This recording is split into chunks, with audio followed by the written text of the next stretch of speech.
It all started in Central Florida nearly 10 months ago. Now it will be settled in southern part of the state. Tonight, the first of 3 NASCAR champions will be crowned. Last week in Phoenix, points leader Erik Jones and 2-time defending champion Matt Crafton wrecked during an intense battle for the lead. Side by side as they go through 3 and 4. They're together. Oh, They're together. And there goes Sauter. Oh, man. Jones left Phoenix with a 19-point lead over Tyler Reddick and 32 points ahead of Crafton. Tonight, it's one final race to crown a champion as one of these 3 drivers will hoist the trophy. It's time to get you set up for Truck Series racing in Homestead. The inaugural NASCAR Camping World Truck Series Championship was won by Mike Skinner in 1995. Since then, 12 drivers have hoisted the hardware, including 4-time champion Ron Hornaday, 3-time champion Jack Sprague, and 2-time defending champion Matt Crafton. Welcome, everyone, to the Setup Show on Fox Sports 1. Here's a look at the point standings heading into tonight's race. 19-year-old Erik Jones leads fellow 19-year-old Tyler Reddick by, coincidentally, 19 points. Matt Crafton leads all drivers with 5 wins this season and is mathematically still alive. However, if Jones finishes 15th or better, he will claim his first NASCAR Truck Series championship. Hello, everyone, and welcome into the Setup Show. I'm John Roberts alongside of Ray Dunlap and 2-time Trucks champion Todd Bodine. Todd, you've been in this situation 2 times before when you've won the championship. What do each one of our 3 competitors have to do to get this thing done tonight? Well, all 3 of these guys have different agendas tonight. Matt Crafton, he's approaching this like it's any other race. He just wants to win. That's what he does. That's what he wants to do, win this race. Tyler Reddick, he has to win this race. He has to win and hope that Erik Jones has some issues. That's his only shot at this championship. And Erik Jones, he wants to win this race, but he has to look at the big picture. He has to finish 15th or better, and if he does that, he is the champion. And, Ray, we've seen a lot of strange things happen in these championship races. Unless a meteor comes out of the sky and hits Erik Jones's truck while it's on the grid, Matt Crafton will not win this championship tonight. But Tyler Reddick has a shot, and here's why, folks. Back in 2003, Brendan Gaughan came into the race with a 29-point lead. That's about 9 points now. And he thought he was in really good shape. Guess what? Marty Houston hits the wall, crashes into Brendan. He finishes 29th that night and ends up 3rd in the points. Tyler Reddick has to have things go his way, but it could happen. Don't put Erik Jones' name on the trophy just yet. Yeah, we still got to run this race. The 2015 season started back on February 20th at the Daytona International Speedway. Since then, 13 different drivers have won the 22 races. With just 1 race to go, our 3 contenders know that it could go down to the final lap. The championship contenders of Jones, Crafton, and Reddick. We've talked about them since the very beginning of the season at Daytona. Will there be a plot twist in this championship story? It's been very different who's got control of the momentum, who's in the lead. It's been a roller coaster for sure, and we've had our highs of highs and had our lows of lows. Erik Jones and Matt Crafton really set the pace this year, and it's been fun to keep up with them. I'm so competitive. I'm 39 years old, but I don't even feel any different than I was when I was 22. But you can't let down your guard. I think we need to go into Homestead with the same mentality we've raced with all year. We're going to win the race. I know that I can go out there and beat these guys each and every week if we do everything right. We've seen crazy things happen in racing. That's why it's not over till it's over. 1 lap, 1 caution, just 1 wreck can change it all. So far this season, we've had 13 different winners in 22 races. 13 different drivers have won the pole position. 8 different teams have won a race. And the points lead has been less than 15 points in 15 of the 22 races. So with that in mind, let's take a look at the qualifying highlights. And Todd, Erik Jones will start 5th. He's had top 10 starts in all but 2 of the races this season. Erik Jones' average start this year of 4.6 with an average finish of 6.3. That's all he's got to do tonight. And Tyler Reddick will start in the 4th position. 4 straight top 5s for this young man. He leads all drivers with 13 in the season. A year ago at this race, he started 4th. He ended up finishing 6th. Now for Ben Kennedy, this is his best start since winning the pole back in Atlanta in February. He will start 3rd. His 5th top 5 start of the season. It's his home state with a home sponsor. Be a perfect place to get his first win. Second qualifying for John Hunter Nemechek, but Ray, this is a very special race tonight. Yeah, an emotional night tonight. John Hunter, for the third time in his career, will start on the front row. But remember, his Uncle John passed away after a crash at this racetrack in March of 1997. John Hunter wasn't born till 3 months later. If they get a win tonight, might be the best story of the year.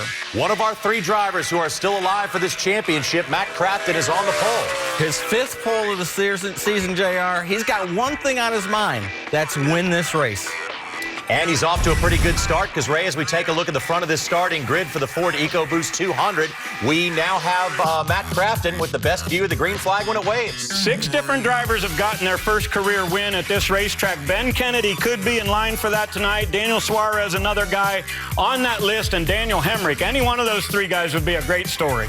And here are some other notable starting positions. Timothy Peters going for his 8th top 10 in a row. Phenomenal. 2 wins in there also. And how about Austin Terrio? Starting 18th, his first time back in a truck since his bad crash at Vegas. Hope the best for him tonight. Yes, welcome back to him. It's time now for our grid report. And for that, we check in with Vince Welch, Hermie Sadler, and Matt Yoakum from the track. And Vince, let's start with you.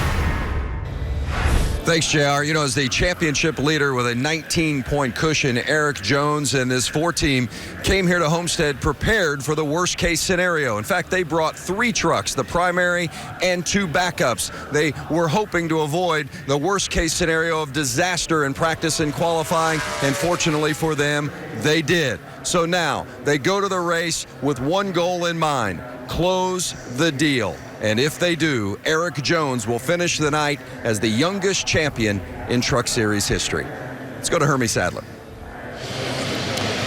Well, Vince, this 19 team of Tyler Reddick, what a scrappy bunch this team has been. They have maintained touch with this championship battle on the strength of 4 consecutive top 5 finishes. Now, as far as practice today, it went very, very well. They unloaded with a tried and true setup.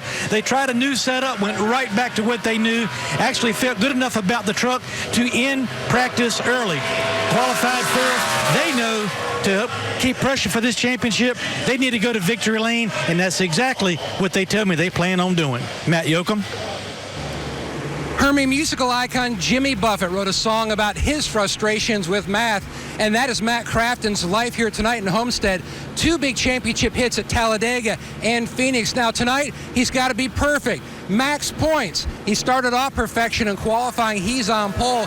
Now, he told me earlier today his truck was fantastic in the daylight, but he had some concerns. Still cautiously optimistic, though, about his truck at night. And keep one more thing in mind. 12 years ago, Travis Kvapil came to Homestead 34 points out of the championship lead. That night, he left as the champion. So you just never know. JR?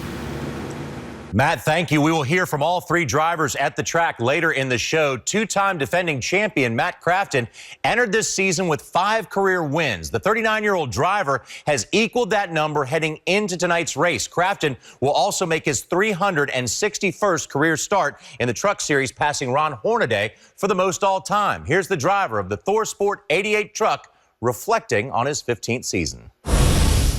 Matt Crafton's walking around with more confidence than I've ever seen in Matt, and he's been around here since 2001. He's a 2-time champion, back-to-back titleist, and he's trying to take this crown out from underneath Eric Jones at Tyler Reddick. It's been a roller coaster for sure. I mean, we've had our highs of highs and had our lows of lows. We led a lot of laps and won quite a few races, but we just had too many mistakes. I knew that we had to win a couple of the last 4 races to put ourselves in championship contention. Some days you're the ball, some days you're the bat. So, I mean, Phoenix, we missed it. Matt Crafton in this 88 is far worse off than the 4. They're not going to fix that truck. I'm so competitive, and I'm 39 years old, but I don't even feel any different than I was when I was 22. I know that I can go out there and beat these guys each and every week if we do everything right. And I know I got the best crew chief and the best crew guys that are out there, so I'm loving life right now. We've had 5 wins, and if we could go into Homestead and be able to win that race, that would be huge. Even if we didn't win the championship, I mean, they know we have been there all year, and when they know that we have been one of the teams to beat, if not the team to beat, each and every week. Here's a look at some of Crafton's numbers this season. He's got 5 wins, 4 poles, and 4 of those wins have come on a 1.5-mile track. 361 career starts, and that is the most all-time. With all those starts, though, Todd, for Matt Crafton, it comes down to this very simply. He's got to get it done tonight. He's got to get done. But, you know, in Matt's 2 championships, he led the points in the second half of the season. He didn't have to worry about it. He was the chaser, or chasee. Now, this year, going to Phoenix, he was the chaser. And it's a different mindset. It's a different feeling. There comes a little desperation feeling, and I think that's what got the best of him last week at Phoenix, trying to pass Jones for the lead, and he just felt like he had to get it done, crashed out, and basically took himself out of the chance for this championship. Todd, he had never had more than 1 win in a season until last year, and he got 2. And this year he's got 5. So that's an incredible season. When he won the championship a year ago, he had 833 points. Going into tonight, he has 4 less than that. So it's been a fantastic year for Matt Crafton. Only problem is it's been a better year for Erik Jones. Yeah, 2 championships in a row. It is very difficult to get a 3rd one, as Matt Crafton has shown us. But 19-year-old Tyler Reddick has his sights set on a championship tonight, and he will start 4th when the green flag waves. Coming up next on the Setup Show, Tyler Reddick looks back on his first full-time season in the Truck Series and on his chances of winning it all. And Erik Jones could become the youngest champion in Truck Series history. Here's what some of the drivers have to say about this young phenom. Erik's really tough. He's got a lot of talent, that's for sure. He's definitely pretty aggressive. He gets out there at the track, but he's super smooth. He's in really good equipment. They've been consistent all year. He's one of the most focused drivers I've ever been around. Anybody that's running for a championship at the end of the day has got their head on their shoulders correctly. He knows when to push situations and when not to, and he always finds himself in a good situation. Talk about anyone you want in the garage. There's no disagreement on that kid. He can wheel with the absolute best of him.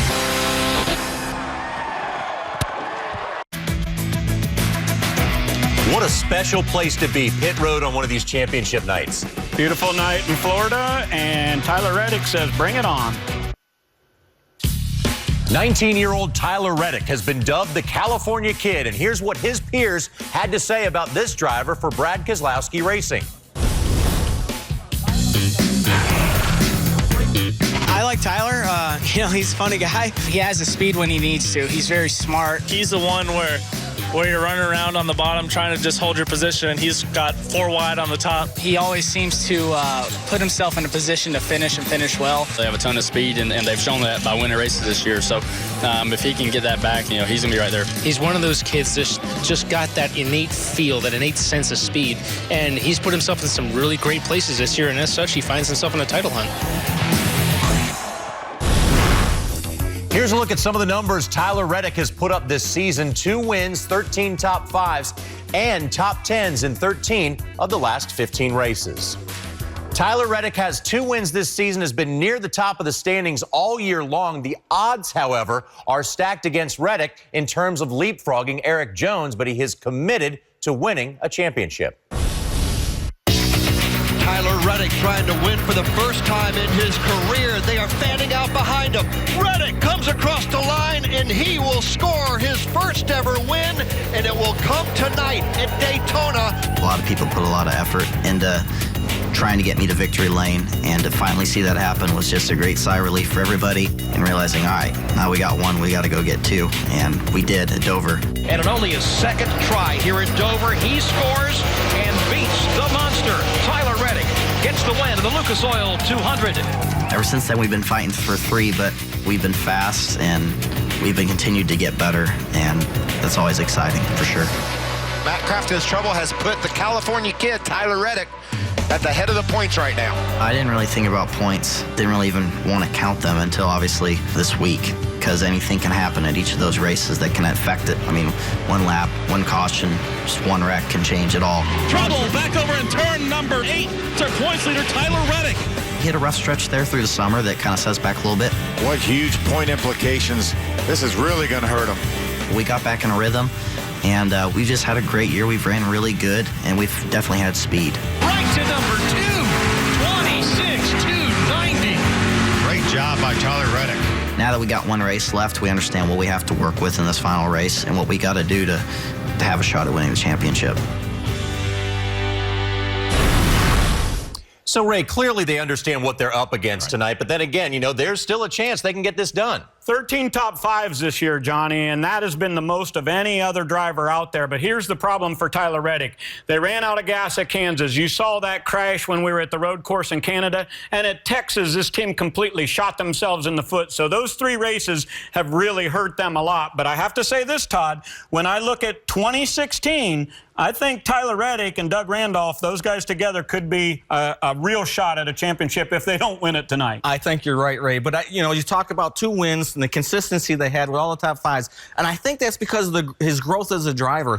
Last year, he was a kid that was fast but got himself in trouble. This year, he's a kid that's fast and he's being smart. If he's got a truck that's going to finish 5th, that's where he's going to finish. He's not going to try to finish 3rd and get himself in trouble. So that's why he's put himself in this position. Could get it done tonight, but needs a little help along the way. It certainly can happen. So we got to take a quick break here on the Setup Show. There is the trophy. It's the first big prize given away on this championship weekend. 2 more after that. Now, when the Setup Show continues, 19-year-old Eric Jones has put himself in prime position for not only his first Trucks championship, but also it would be very significant for his boss, Kyle Busch. We've been fortunate enough to win the Owners Championship the last 2 years with the 51 team, and to be able to back it up and do it with the Drivers Championship in our first full-time season, that'd be a really, really cool deal.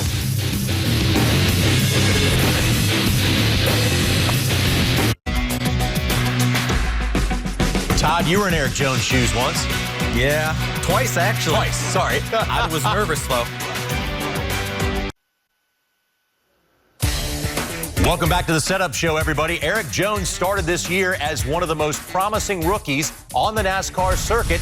Tonight, the 19-year-old driver can end the season with his first championship by finishing 15th or better, but it's been an up-and-down journey to get here. As much hype as we had early on in the season, I think we were expected to win the championship, and I think that kind of grew on us. And I don't know if that was necessarily a good thing for our whole group, especially when things weren't going right. It really kind of brought everybody down. Eric Jones shaking that track as he's getting low. They're out of fuel. It's going to be a photo finish, sliding sideways at the line. Casey Kane wins it at Charlotte. We saw the celebration. Now you see the disappointment. Eric Jones led 57% of the last 3 races without a win. You know, going through that was something I never really went through before. My races were so spaced out, I never really had time to have that back-to-back bad luck. As the season went on and I felt like we were a little bit out of it, I think everything just kind of settled back into place and we were able to get back in a groove and start to get back, you know, to where we really needed to be. Eric Jones wins his 5th victory in the NASCAR Camping World Truck Series. In that win, that was such a big momentum boost for us in so many ways. I felt like we deserved so many wins before that. To finally get one, it was just a big day overall and a big day, honestly, in the whole season in the championship. Eric Jones is really doing something special. Eric Jones is really in a league of his own. I think for the last 3, I honestly thought that we were going to have to win. If not win, run very, very well. Fortunately, in Texas, we ended up winning, and that was a big one for us to get kind of a boost back into the lead and get a nice cushion again. I think we need to go into Homestead with the same mentality we've raced with all year. I don't think we need to change. We've all wanted it pretty bad this year, and we've all worked really, really hard to get to this point. And now going into in the last race here at Homestead to have a cushion in the championship, that's pretty awesome. Here's a look at some of the numbers Eric Jones has accumulated this season. He has 3 wins, 5 poles, but finished top 10 in the last 14 races. And certainly Eric Jones has one of the brightest futures out of any of the young NASCAR drivers we're looking at right now. But, Todd, you can't lose sight of what could be tonight his first championship. Yeah, that's right, Johnny. You know, imagine being 19 years old and have the opportunities he's had this year, driving those cars, Xfinity and the Cup cars, and this truck. But the thing that's impressed me about this whole thing is he never lost sight of the focus on that truck and what their plans were and what their goals were to come out here and win this championship in that Tundra and be a champion. And that's what's impressed to me. And Todd, here's the thing. In a couple hours from now, if Eric is able to hold that trophy up, he'll be the youngest champion in Truck Series history. Guess what? He is going to be fantastic when we get over to the Xfinity Series. Guess what? I think he's the odds-on favorite to win next year, and he's on the fast track to the Sprint Cup Series, Johnny. I believe that this young man could be the first driver ever to win all 3 championships in NASCAR's top division. Well, so we're certainly getting a glimpse into the future tonight. When we come back, we'll hear from the 3 drivers competing for tonight's championship. Jones, Reddick, and Crafton will join us when the setup continues.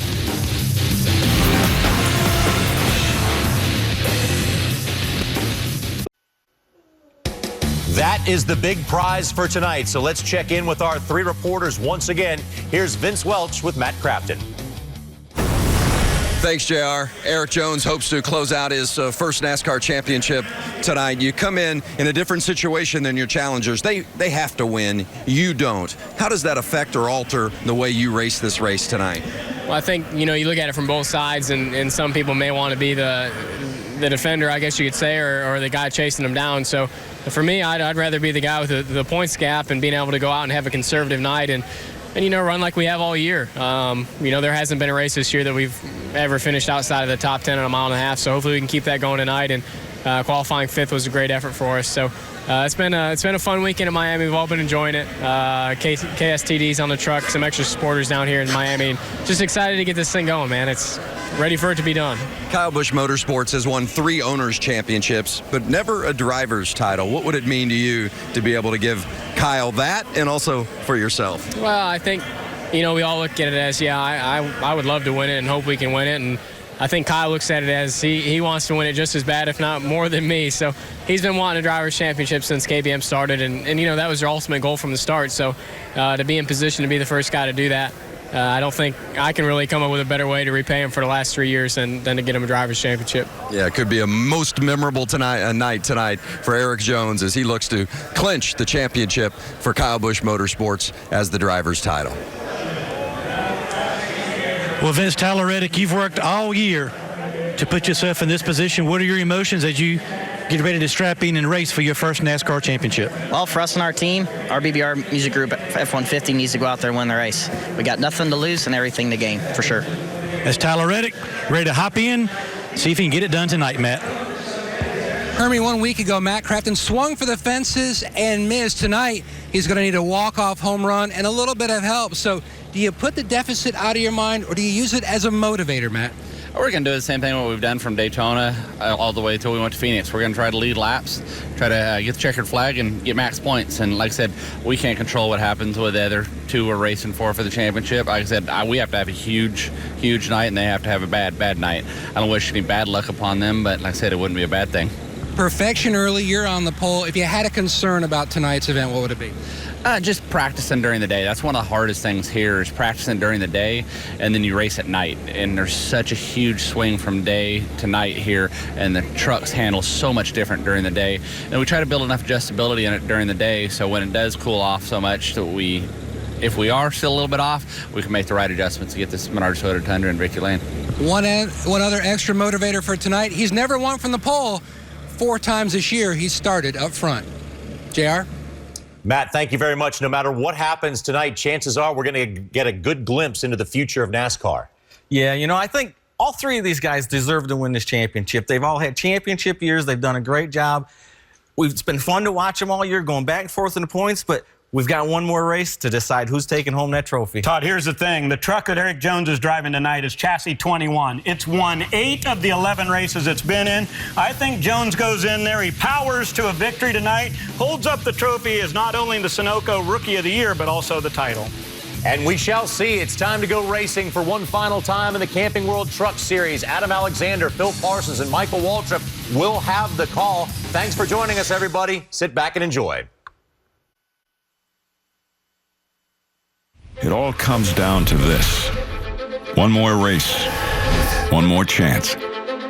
Eric Jones stands atop point standings, while stiff competition sits within striking distance of the title. In front of everyone is the number 19, Tyler Reddick.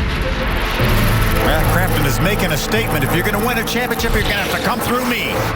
This season, there have been many ups and downs. And right now, tensions are higher than ever. Will we see a first-time champion? Or will a veteran make history and be the first to get 3 in a row? Only one will be champion. Who will it be? Racing in Homestead is next. There's a buzz in the air in South Florida. It's Ford Championship weekend for NASCAR. Tonight, it's the Ford EcoBoost 200 for the Camping World Truck Series. Let's look at the 3 drivers alive for a championship. Matt Crafton has won 5 times this season. He's picked up the last 2 titles in the Truck Series, but he's 32 points out. He's got a long way to go if he's going to make it 3 in a row. Second in the title chase is 19-year-old Tyler Reddick. He's got 2 wins this year, one coming in the season opener at Daytona, but if he's going to win this championship, he's got to win tonight. And the man everybody just chasing, Erik Jones, a 19-point advantage. If he finishes 15th or better tonight, he will be the 2015 Camping World Truck Series champion. We'll find out who gets the title later. Now we're going trackside for pre-race ceremonies. Ladies and gentlemen, at this time, we ask that you please rise and remove your hats as the Homestead Air Reserve Base Security Forces Color Guard presents our nation's colors. Please remain standing as Pastor Sammy Flores from Christ Fellowship offers our invocation. Lord, we thank you for this day that you've given us, for this opportunity, the freedom that allows us to be here tonight. We pray that you would be with the racers, protect and watch over them and their families.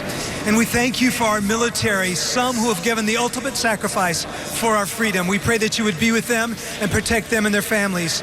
God bless this country, and God bless our evening tonight. In Jesus' name now we pray, amen. Here to perform our national anthem, please welcome 8-year-old singing sensation, Isabel Elena Simpson.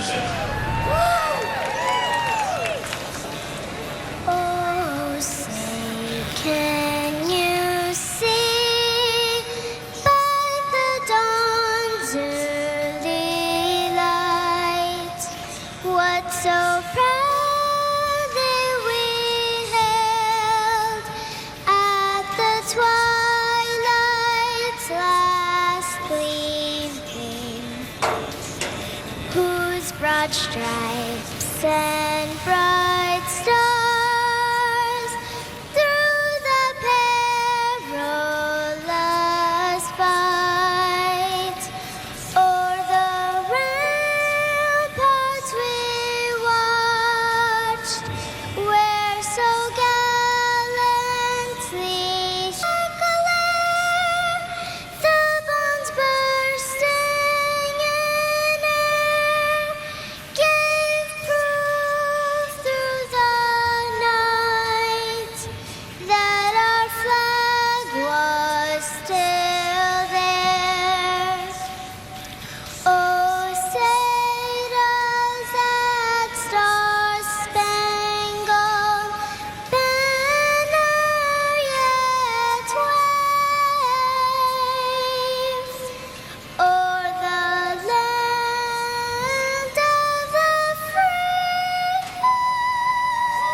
South Florida. Some of NASCAR's biggest young superstars set to do battle at Homestead. The command of fire engines is next on FS1.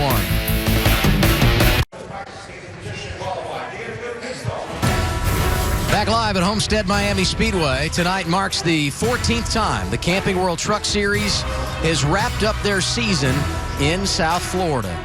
And the topic of conversation all night long is going to be about the championship battle. So let's go ahead and open up our clipboard. And when you talk about the title chase, there are plenty of numbers you need to check and cross off. And of course, when you're running for a championship, that means on track, you better be aggressive.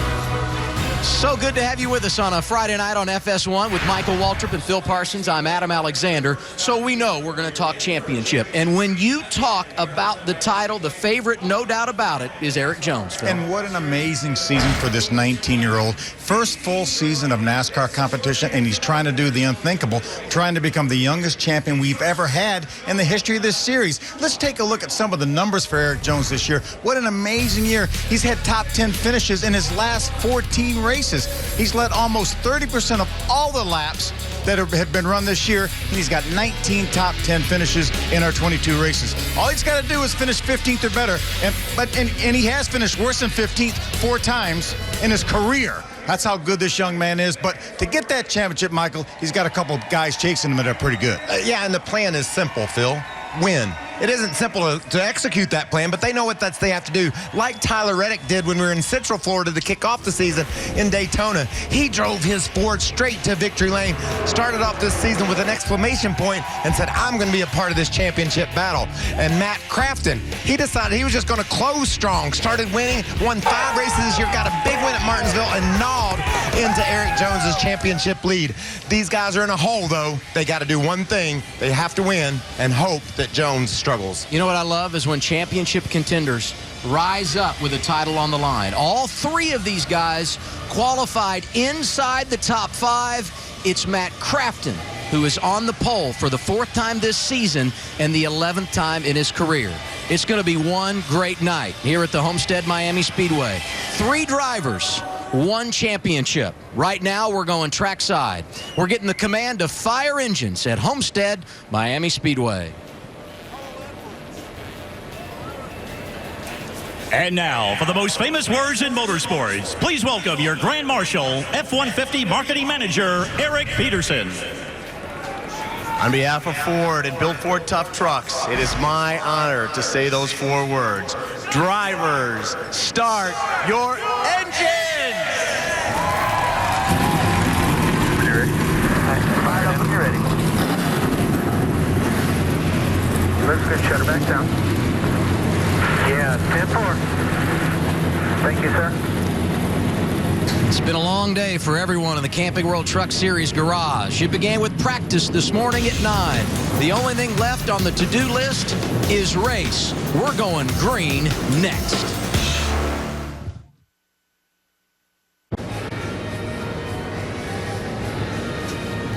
It's just about time for the season finale in the Camping World Truck Series. FS1 live in Homestead, Florida. Camping World Truck Series.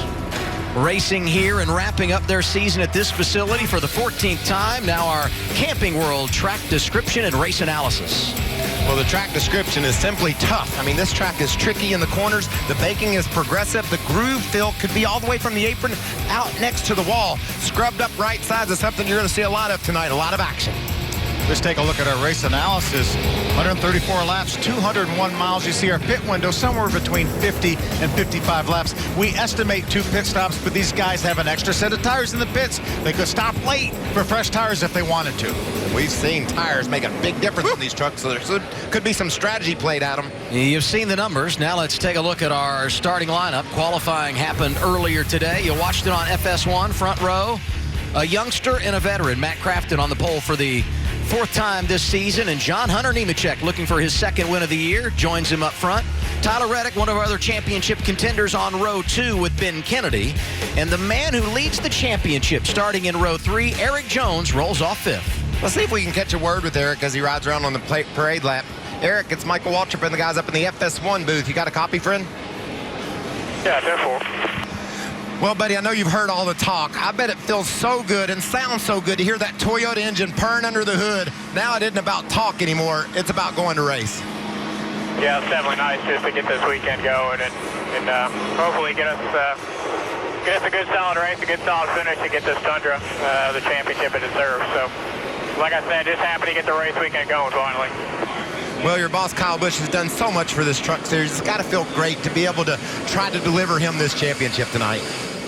Yeah, absolutely. You know, I think if we can win this championship, that'd obviously mean a lot for me. And it really need more to Kyle and the whole organization there. That's been the goal at KBF for the last, 5-6 years since they opened up to get a driver's championship, and hopefully we can be the first one to do it. Well, we're going to enjoy watching it, buddy. Thanks for talking with us, and we'll see you later. Thank you, guys. They did win the championship a year ago, but it was on the owner's side, not a driver's championship for Kyle Busch Motorsports. They hope that changes tonight. Let's take a look at our onboard cameras. Yeah, how about Scott Lagsy, Florida native? He drives the Alert Today, Florida.com Chevrolet, and he started out the year third at Daytona back in February. He will start from the 16th spot. Let's hop on board with last week's winner, Timothy Peters. He's in the Red Horse Racing Toyota Tundra, and he's going to roll from the 12th spot. Why not ride along with our championship leader? We've talked to him. We've talked about him. Now Eric Jones wants to stop all the talk and get it done. He'll start from the 5th spot in his Toyota.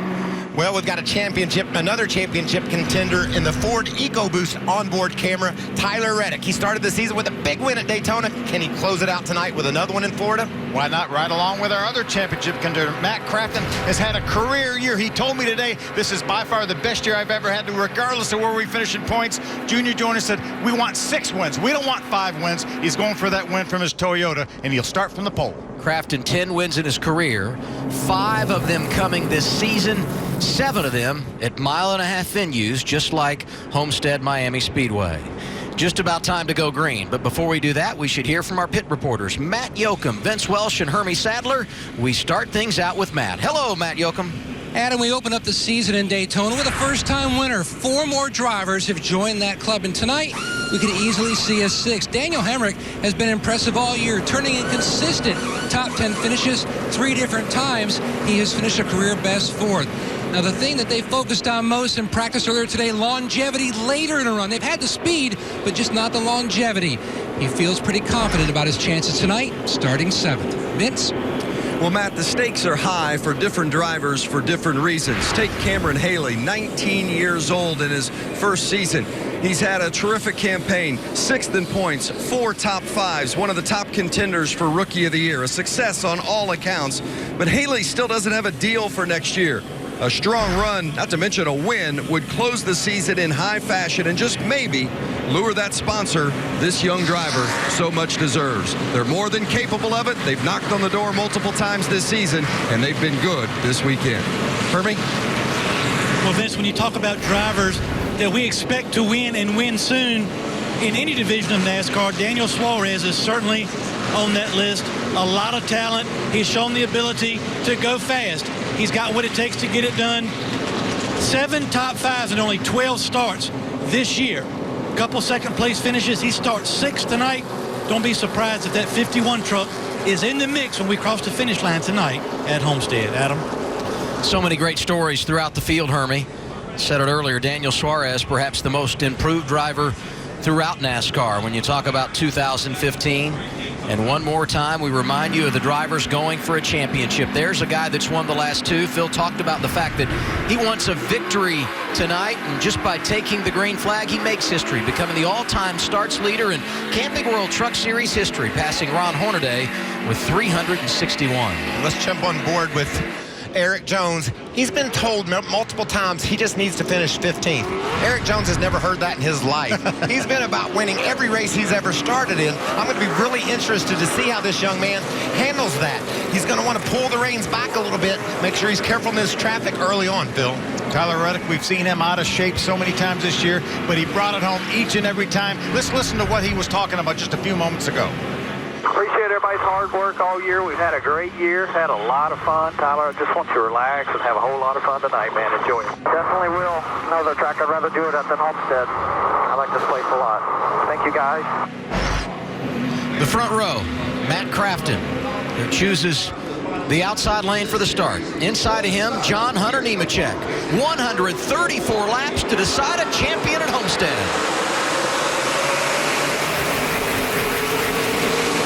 Kennedy popping out of line. Matt Crafton got the start tonight that he needed to get last week in Phoenix in order to be still be contending for this championship in a serious way. What a great move on the front row. He's comfortably off turn 2 with the lead. How about Suarez up there in that orange truck on the outside? Going to pull into the 3rd spot. Sandwiched in between, championship contender Tyler Reddick. Keep an eye on Eric Jones. A little bobble for the 4. He's sliding back here at the beginning of this race. 3 wide back there for the 4th spot. Spencer Gallagher going to the outside of John Hunter Nemechek. That's Ben Kennedy down to the inside. Do these guys realize it's 134 laps? Well, I know Eric Jones understands the message for sure, because that was unlike Eric Jones to start off so slowly. He settled in single file back in about the 7th spot. How do you find that balance if you're Jones? Because you don't want to make a mistake. You want to keep your nose clean, but at the same time, you know, this is no layup drill. You got to take care of business. You want to get in a spot. You want to get in between somebody. You don't want to be racing anybody side by side. Love to stay up there in the top 10, keep the leaders in sight, but really not have to race anybody right now. If they come up to you, then let them go. How about the damage to the 33 of Brandon Jones? Second week in a row. He's had problems early. Wrecked at Phoenix last week in the early laps, and the same thing again here at Homestead. Yeah, we said there would be right side damage to these trucks because they're going to rub the wall, but that was a hit of the wall.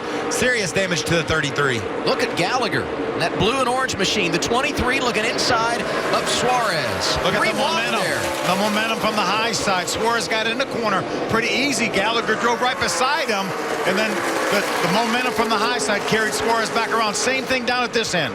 Wow, I like the looks of this 23 truck. He can really motor through the center of the corner. Unable to complete the pass. We got a truck off the pace on the bottom off turn 2 there. That could necessitate a caution. And there it is, first caution of the night. Y'all want salt on the back. Yeah, it's Brandon Brown, the 86 truck over there on the backstretch. We saw him go by our broadcast position on by the start-finish line earlier at a very reduced pace, and obviously couldn't make it back around. And Brandon Jones was a truck that was into the outside wall. This caution won't save him. They've already gone 2 laps down, and that's significant. We're hearing that possibly Mason Mingus in this 15 truck may have made contact. Look at down there. Look at the 15 of Mason Mingus was down there with his left sides on the white line, and Brandon Jones was right there, and they made contact. Man, that just a bad angle for the right rear of that truck to come around, I believe. Yeah, that's going to be pretty significant damage when you move the right rear corner of that truck over as far as he did. Remember last week early in the race too at Phoenix, there was an issue between the 33 of Brandon Jones and William Byron in the Kyle Busch Motorsports truck. It looked like that maybe Brandon Jones didn't know Byron was there as he moves up the hill. And he was clear for a moment, then the momentum on the high side brought William back around here. Wasn't quite clear, made contact. You could see he either didn't hear his spotter or his spotter didn't say there's another truck on the outside. And this wreck tonight looks a whole lot like this one, guys, because he cut down on the bottom. The truck of Mason Mingus was all the way off the track when the two made contact. Early caution at Homestead. Matt Crafton started on the pole and has led every lap so far.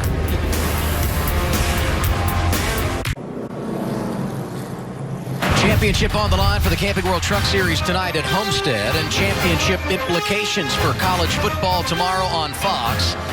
Look at that last game, 7:30 Eastern, number 10 Baylor trying to bounce back from that home loss to Oklahoma, getting the Cowboys of Oklahoma State, who remain unbeaten, and they are thinking about a title. Our coverage begins noon Eastern here on FS1 of the Big 12 with Iowa State and K-State. We're streaming it all live at Fox Sports Go. I think Baylor's going to have about all they want of the state of Oklahoma. That's a couple of pretty serious matches there. And I think that Brandon Jones has had all he wanted at Homestead-Miami Speedway. Not a good start for driver 33. Oh, sure it wasn't. Take a look here. Right side of your screen. Looked like Brandon Jones had committed to go down to the bottom of the racetrack, and at the last moment, Mason Mingus drove his truck underneath the 33 of Brandon Jones. They made contact. Brandon got out of shape into the outside wall. Yeah, that's hard to point a finger at Mingus. This early in the race, you've got tons of room to the high side you see there. You just really have to be cognizant of the trucks that are near you. Certainly don't want to make that move. Need a little help from the spotter there to make sure he knows what all's going on around Brandon. Matt Crafton started on the pole. He's led every lap so far. Tyler Reddick up to second. And the guy that came in leading this championship, Eric Jones, went from 5th to 8th on that first green flag run. Tight center. It's probably a too tight center. You can't race on the bottom. I mean, you're going to get destroyed on restarts on the bottom. Well, the good news is he's going to be on the outside for this restart. He's going to restart in the 8th position. And the other good news is he's got a cushion, and he's just looking for some space. And if his truck isn't good enough to charge aggressively forward, Riding along in 8th is plenty good for now. And what about this championship battle we've had all year long? Everybody is doing exactly what they have to do right now. The 19 and Matt Crafton up there, Hermie leading the race, and Jones back there in a safe spot. I tell you, Michael, hearing a lot of confidence on the radio for Tyler Reddick. He liked the way his truck fired off. Looking forward to this restart. Likes to balance on the 19. But we need to keep an eye on Tyler Reddick here, because once again, Matt Crafton, the control truck, chooses the outside lane, and that means Reddick is on the inside. We will go green as we complete lap 8. And every one of those trucks on the bottom are vulnerable. It's a really tough road. You heard Eric Jones. You'll get destroyed on the inside. Those trucks lined up down there are going to be challenged on this start. Spencer Gallagher restarting in the outside lane. He doesn't get a jump. That allows Reddick and Suarez to slide up the hill. A huge break for them coming from that inside lane on the restart. How about John Hunter Nemechek? He's going to try to make the bottom of the racetrack work in that 8 truck. Look at him funneling out 3 wide down the back straightaway and into turn 3. Nemechek likes that bottom. He's going to pull up in front of Reddick. Great move by John Hunter Nemechek. And if you're going to make that bottom work, it's best to do it right after a restart.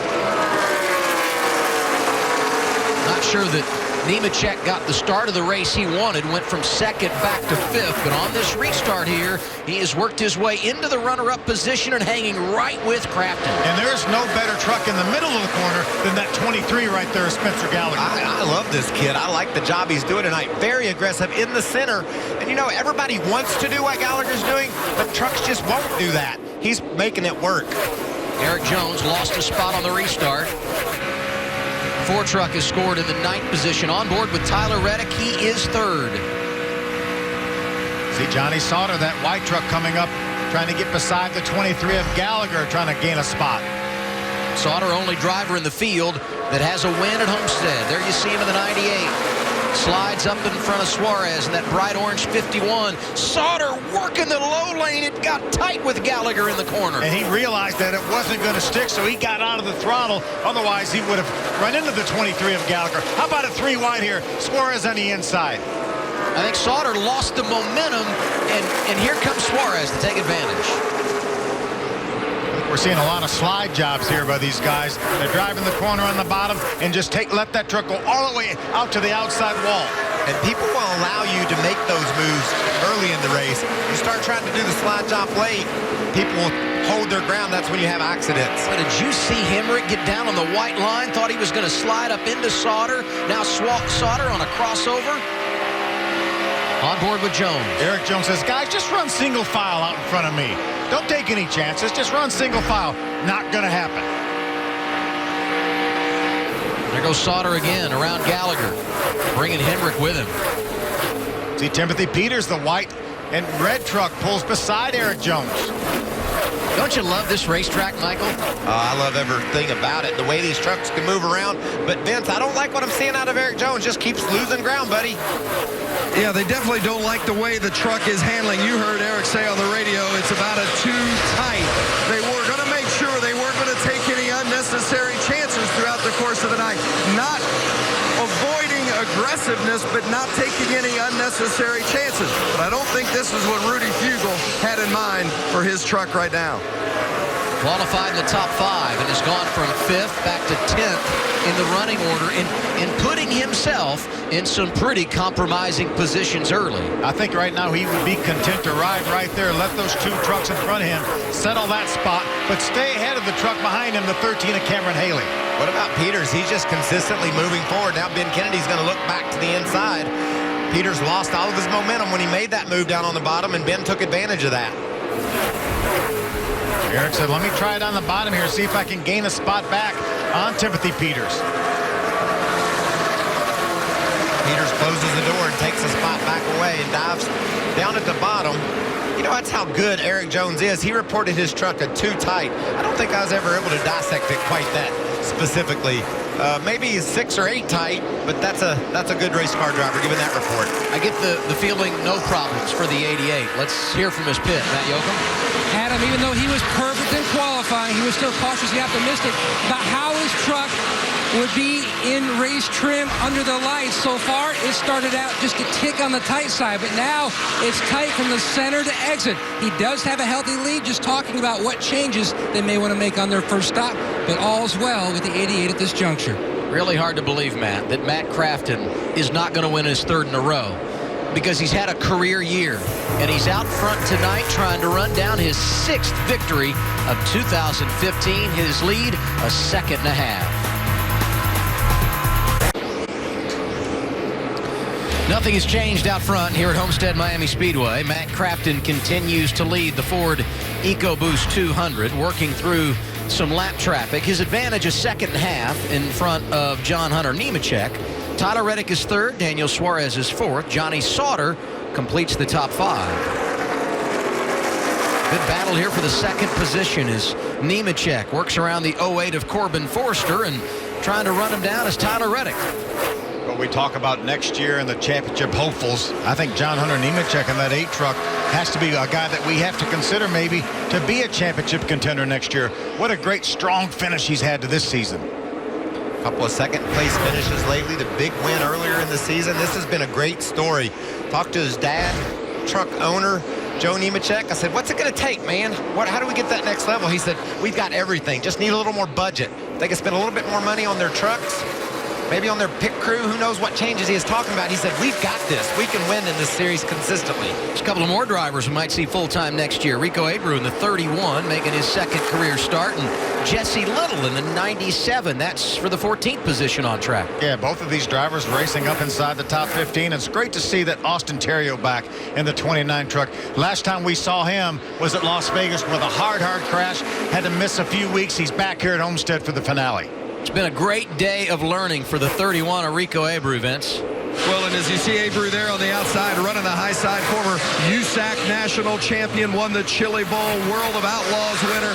Open wheel race fans around the country love this young driver and hoping that he makes the smooth transition to NASCAR here in the Truck Series. Ran last week at Phoenix, but got crashed out early. Today, the goal, run all the laps. This is nothing but a learning experience for Rico Abreu. Solid in practice and qualifying. They want more of the same here tonight. Matt? A wicked crash back in Las Vegas for Austin Terrio, back behind the wheel of the 29. He'd never even seen the Homestead-Miami Speedway until yesterday. His teammate, Tyler Reddick, took him around the racetrack in the pace car, stopping at several different sections, giving him the good Cliff Notes version of how to get around this racetrack. Right now, he's battling a very loose race truck, calling for some different changes when they make their stop. When he made those laps yesterday in the pace car, they walked by and asked crew chief Doug Randolph, the crew chief for Tyler Reddick, if he wanted to go along. Doug said, no, I'm good. Let the young kids have that. Eric Jones makes the move around Timothy Peters. Grabs the spot back. He's up to 8th. I think, Phil, you would think that if the truck is a little bit tight, as these tires wear off, they're going to lose grip. Sometimes the truck just gets worse, whatever you were struggling with. But I would think they would get freer, considering how much the tires wear out here. What do you think? I think so, too. And I was talking to his crew chief, Rudy Fugel, and he said he thought the racetrack would free up as we went, as the temperature cooled off. And it's certainly a lot cooler than it was when we practiced earlier today, as well as qualifying at 4 o'clock. It certainly looks like, Vince, they've got their rhythm back. Well, and one of the things that we've talked about throughout the course of the day is how quickly these tires fall off. And that's one thing Rudy Fugel talked with Eric Jones about. Don't burn off the tires. They're going to go away anyway, but let's treat them as gingerly as we can and still get the job done and let the others be aggressive on their tires and come back to us. And I think you're starting to see some of that right now with the 4 and Eric Jones. And guys, that last lap, our fastest truck on the racetrack was Daniel Suarez at a 34.08, and that's almost a second and a half slower than the fastest laps we saw early on in the race, and that's after 26, 27 laps. That Rudy Fugel's talking to Eric Jones like Harry Hope told Cole Trickle in Days of Thunder. Darrell Waltrip don't burn off his tires. We don't want you to burn yours off either, Eric. That's going to get you a championship. You know it's going to be a good night if we've had a Days of Thunder reference and we're only 27 laps in. Everybody chasing Matt Crafton, who has not given up hope on a championship. 32 of 134 laps complete in the Ford EcoBoost 200, Homestead-Miami Speedway. And you're on board with Matt Crafton, who is now the runner-up to John Hunter Nemechek. We had a lead change while we were away. That 8 truck is strong. Yeah, I don't really know what happened to the 88. He just fell off so quickly. Matt Crafton had that huge second and a half lead, about half the back straightaway, and Nemechek come calling. Watch how much further he drives down into turn 3. Yeah, really, really good right now. And it almost looked like Matt Crafton hit a wall, and his truck all of a sudden wouldn't work as well as it had been.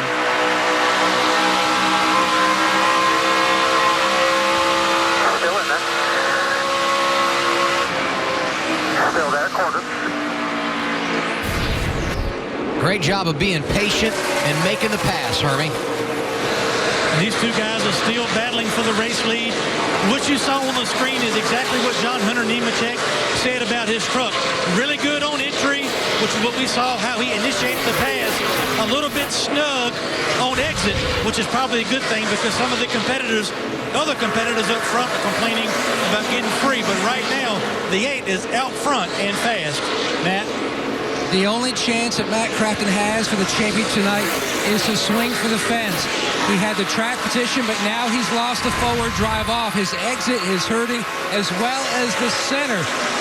Junior Joyner already talked to the tire specialists. They're going to make an air pressure change on the stop. Crafton led the first 30 laps.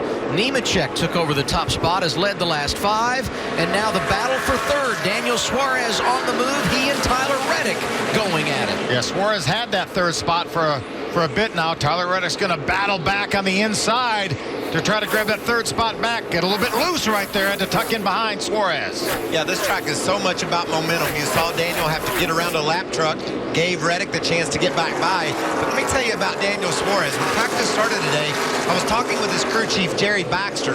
Baxter said he struggled mightily trying to figure out this track, Phil, and we understand that. This isn't your typical mile and a half. It takes timing. There's a lot of banking in the corners that sends your truck up the hill. You can't really get around this place wide open, so he struggled figuring all that out. Went and drove the Xfinity car, made some laps in that, and Jerry just said, I think he's figured it out now. Because Daniel Suarez over the last 10 laps has been either the first or second fastest truck, now into the third spot. Adding to that learning curve, all the practice today. Doesn't matter truck, Xfinity car during the day, and now we're racing under the lights. Well, and we know that's who Daniel Suarez is. Every time you give him laps, he just improves lap after lap, faster and faster, and that practice in the Xfinity car might be the key to him winning this race tonight. And so important, as you mentioned, same tire on both the Xfinity car as well as these trucks. Another thing you got to keep an eye on, the 4 of Eric Jones. Our championship leader qualified 5th. Not great in the early portion of this race, but it's settled down.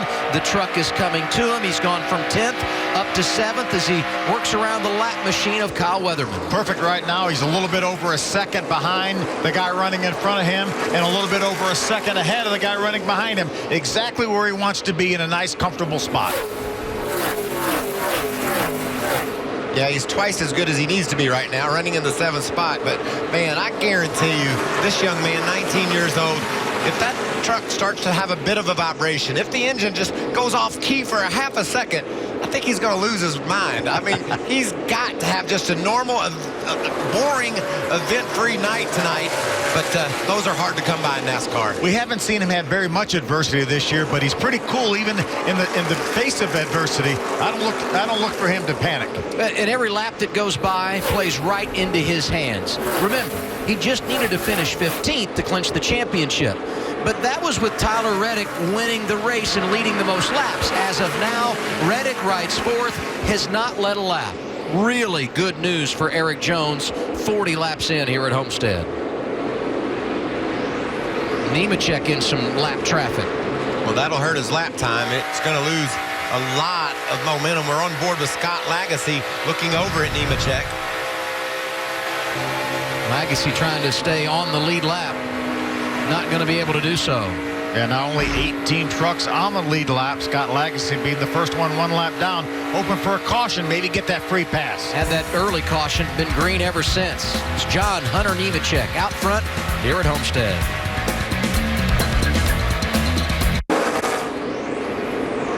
It is getting good at the front here at Homestead-Miami Speedway. That 8 truck, John Hunter Nemechek, he is in the race lead.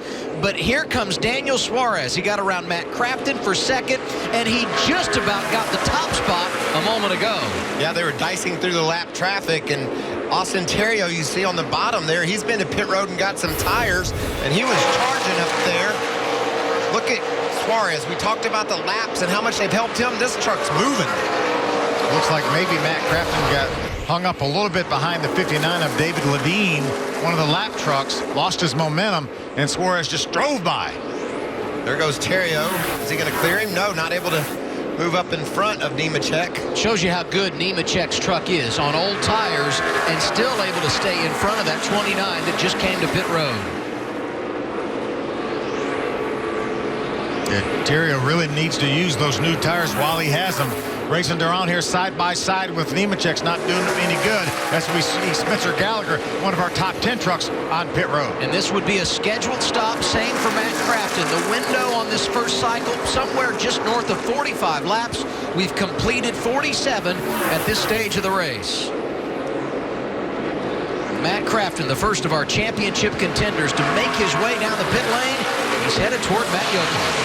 Crew on the wall. Junior Jordan reminded him, no speeding, no mistakes. Slides to a stop deep in the box. Now, Crafton was saying he almost had to park the truck late center of the corner to get it to turn on exit. That's where he was having the most hindrance. Vince. The 17 of Timothy Peters on pit road as well. Butch Hilton crew chiefing this truck, as Marcus Richmond is not here this weekend. He's going to another team, so he's not with the 17. Chassis adjustment, 4 tires, working on Timothy Peters' truck. Hermie? Daniel Suarez hits his pit stop for Jerry Baxter and crew. They struggled early today. Most of the changes to pick up speed has been with the line that Daniel Suarez was driving. He likes to balance and the grip, especially at the end of a long run. 4 tires, Sunoco fuel, no changes for the 51. He's down and away. Now the 8 of John Hunter Nemechek comes down pit road. He has asked his crew for a little bit of help in the center of 3 and 4. He likes 1 and 2, too tight. In 3 and 4, it'll be 4 tires, Sunoco fuel, a little bit of an air pressure adjustment for John Hunter Nemechek, but no chassis adjustment for him. A little bit slow on the left side, but John Hunter Nemechek is down and away. The 19 of Tyler Reddick, he has been tight. 4 tires, fuel, air pressure adjustment for Tyler Reddick in the 19, Vince. It's going to be a 4-tire change for your points leader, Eric Jones. A couple of cans of fuel as well. Air pressure adjustment, working on the balance of that 4 truck. Was a little surprised that Tyler Reddick didn't stay on track for 1 more lap, pick up a bonus point for leading, as you see Christopher Bell, the youngster out of Norman, Oklahoma, getting his service in the 54. And Eric Jones had that same opportunity to stay out 1 more lap, didn't do it. On our scoring monitor, Reddick was shown as the race leader as guys cycled through, but he never crossed the start-finish line in that situation to lead a lap. Here's John West Howley. He has been too loose, Adam. He wants more drive off the corner, so you can see the wedge wrench going in to make an adjustment, pretty substantial adjustment right there.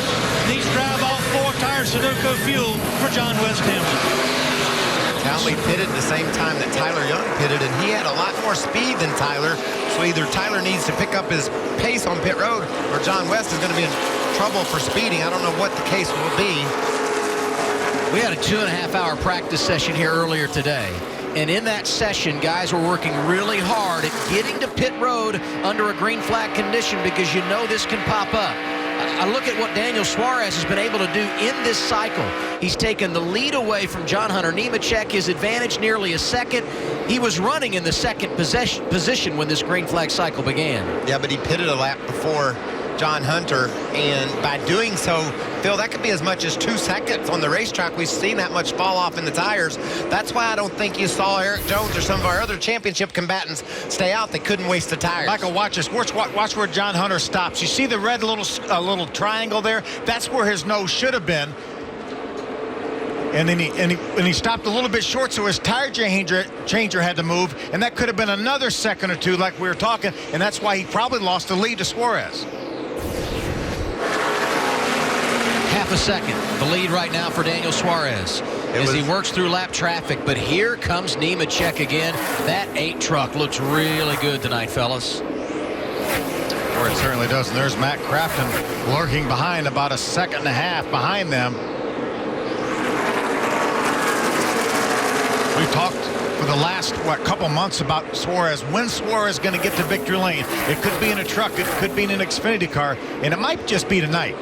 That's right, but John Hunter, not only is he a very talented young racer, but this team is inspired. That truck has 8 on it for Joe Nemechek's brother, John, who passed away in a crash here back in 1997. And John Hunter went to his dad and said, I want to run Uncle John's number, Dad. And I know that's a great family. The Nemecheks have been a part of the sport forever, and I know how much it would mean to get a victory here for them. We had a great feature on the Race Hub this week about the Nemechek family, and what a story it would be if John Hunter could take that 8 truck to victory lane. And it could be the difference in where they stand for 2016 in their program, because as you guys talked about earlier, they need some funding. You get a second win on this stage in the season finale, that could be a difference maker in where they are as far as coming back here one season from now and being in the championship hunt. That truck looked great last week in Phoenix. It had Anderson's maple syrup on it, and Safeway and Albert. I mean, it had sponsors all over it. It made me smile. And I know that would be a real difference maker for the team if they could put something together for 2016.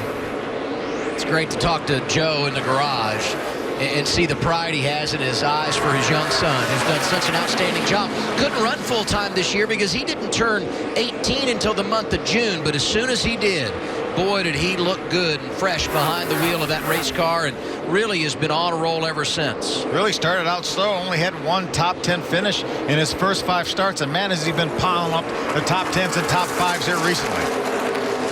Talk about the opportunity to get a first career victory. Daniel Suarez has been on the short list. He's in charge tonight with 56 laps complete. Whoa! Closing on the halfway point here at Homestead, and our race leaders in trouble. Second caution of the night, this time for Daniel Suarez. Just went down underneath the lap truck trying to get by him. Had John Hunter Nemechek all over him. Just got a little bit loose. Got right beside that lap truck and just got loose, guys. And he's blown out his tires, too, so he's going to have to really be careful not to go too fast on the way back and tear his truck up. Yeah, just take your time, Daniel. You don't have to fly around there. And the good news for him, only 15 trucks on the lead lap. He's got plenty of time to come around, get it taken care of, and be in a good position. And the first truck 1 lap down, the 31 of Rico Abreu, so he will receive the free pass. Check this out. He's down on the bottom. We talk about slide jobs. This looks like maybe he was planning on just taking that spot away from Dexter Stacy, and that there just wasn't room, Phil, and around he goes. He just realized the one was there, and he wasn't going to be clear, and he eventually had to turn that truck to the left, and when he did, he lost the back end. Watch John Hunter go by on the outside, right back into the lead. And I'm telling you, John Hunter couldn't see anything. That smoke had him blinded, and he was just hoping that Suarez would clear right there. I don't know what dance you were doing over there when we came back from break, but I would say John Hunter was doing something similar inside that 8 truck. I was driving the 51 at that point. We saw it develop. You were as sideways as he was. I had my chair all spun around, and I blew his shoe off. He's got 3 tire problems.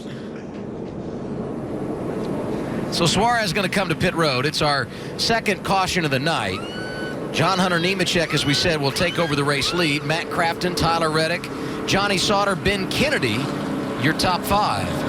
Yeah, Suarez not going to lose a lap here. He's going to lose some track position, but I think, though, as fast as that truck is and the way he's been able to move it around, he's going to work his way back to the front with no problem. I think it's interesting, Adam, that you said you couldn't tell what dance I was doing. I've heard that a lot. On a far bigger stage than this, right? Remember, the pits were closed when Suarez made his way to pit road. He had no choice. He had to get those tires off. So he will have to restart from the tail end of the longest line, but he will remain on the lead lap. Look over the right side. Jerry Baxter is a very experienced winning crew chief. He'll talk Daniel through this, and they'll be back. They'll still be a part of this race up at the front. So he'll restart in the 16th position, but behind every truck on the track. First cycle of pit stops in the race came under green. This time they'll come under caution, happening at lap 63. Vince, the four's headed your way. Well, and the good news for Eric Jones fans, as you see Eric, the championship leader on the top of your screen, is that the adjustments they made on the previous pit stop have definitely helped the handling of this truck. They're not going to make any changes here, but they are just going to put 4 tires on it. Be safe, be smart. That's the motto tonight. Hermie? Tyler Reddick is too loose. It'll be 4 tires fuel. They lowered the track bar on the right side. He needs more drive off. Matt. No improvements over the last stop when they made changes to try to get the truck to turn better in the center of the corner. He couldn't be any more free on entry. Air pressure again to try to help the truck cut. John Hunter Nemechek held serve off the pit lane. The #1 pit stall good for Matt Crafton. He comes out second, and a 2-tire stop helping John West Townley.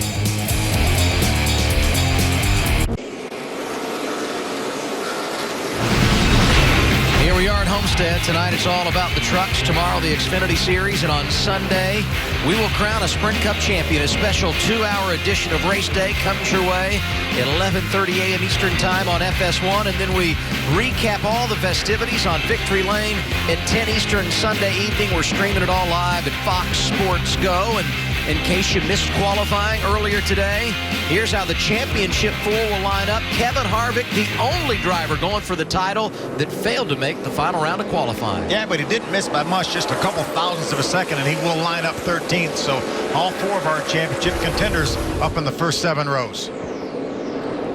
Hermie, what's going on with John Hunter Nemechek here? Well, he was a leader coming down pit road and leaving pit road a little free. They made the decision to tighten him up just a little bit to keep up with the changing track conditions, Adam. They have managed the evening great so far. Just a few laps shy of the halfway point in the Ford EcoBoost 400. We'll restart as we complete lap 66. Nemechek on the front row. The control truck chooses the outside lane. Crafton to his left. Townley, who took 2 tires, restarts third. Then it's Reddick and Sauter.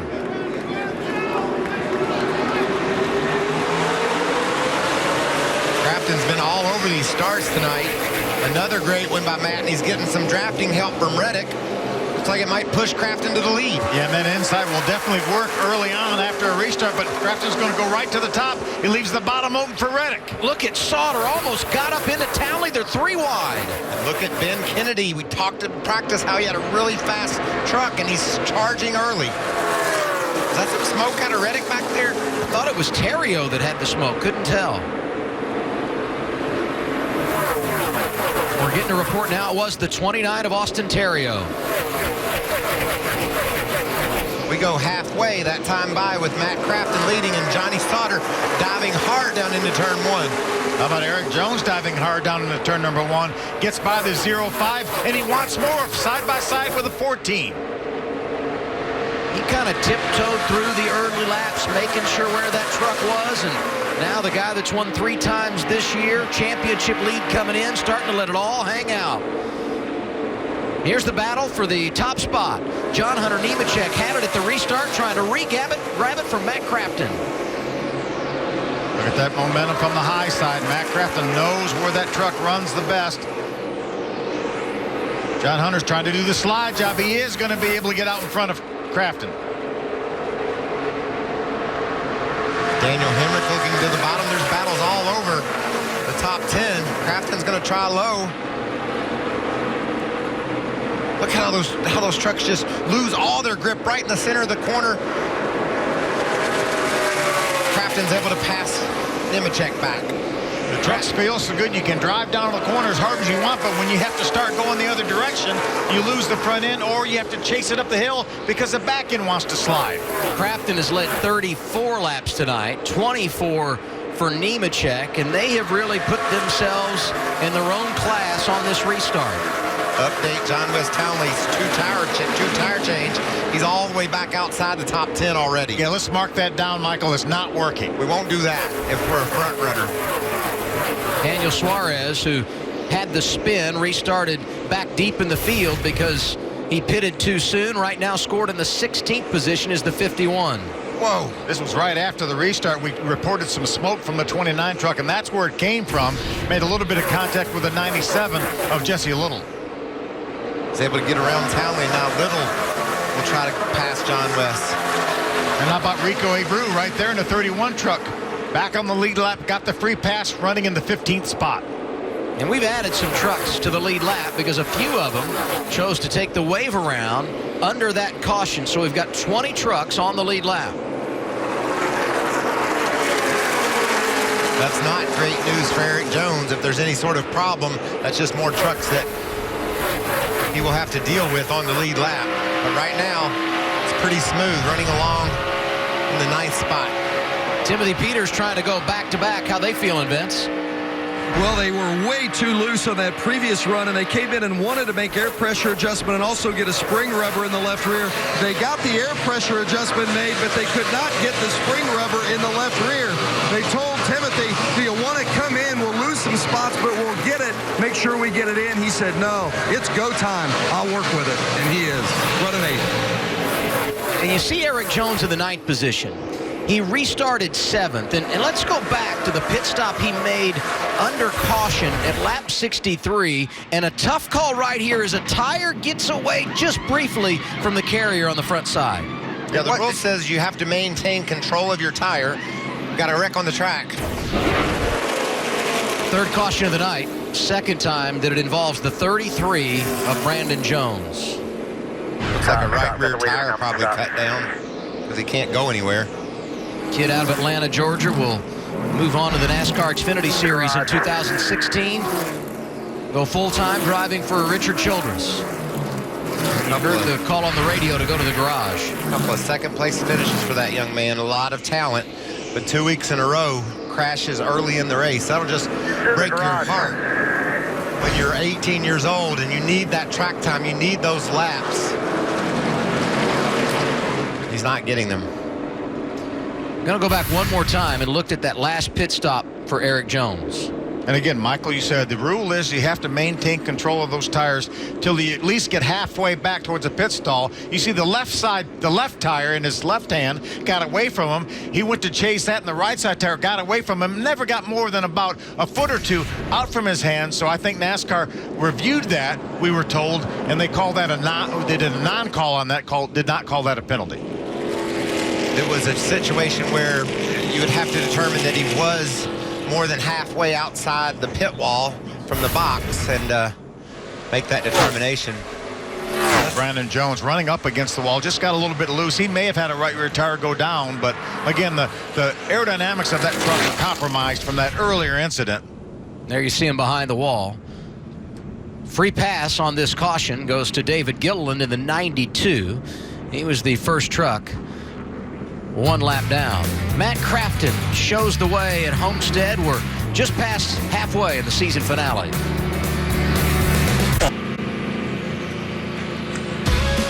"58 laps to go in the season finale for the Camping World Truck Series. We're live at Homestead-Miami Speedway on FS1. On board with Tyler Reddick, running 3rd right now. And a look at our Ford facts. 4 wins this season for the Blue Oval. Tyler Reddick getting a couple of those. Brian Blaney did it at Bristol. Joey Logano, first career victory earlier this season at Martinsville.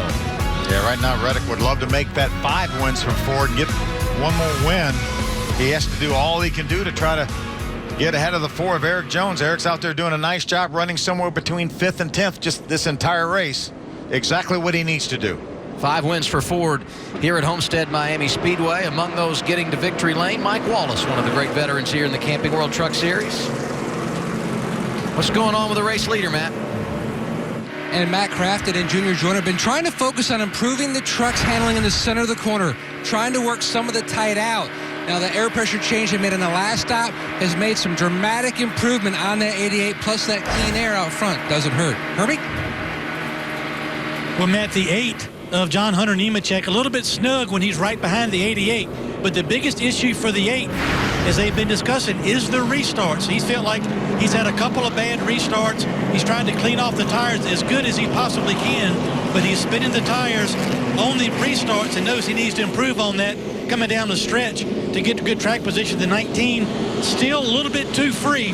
He was hoping to be able to restart on the outside as well, but he'll restart third at the bottom of the racetrack, but still a little free on the 19, Vince.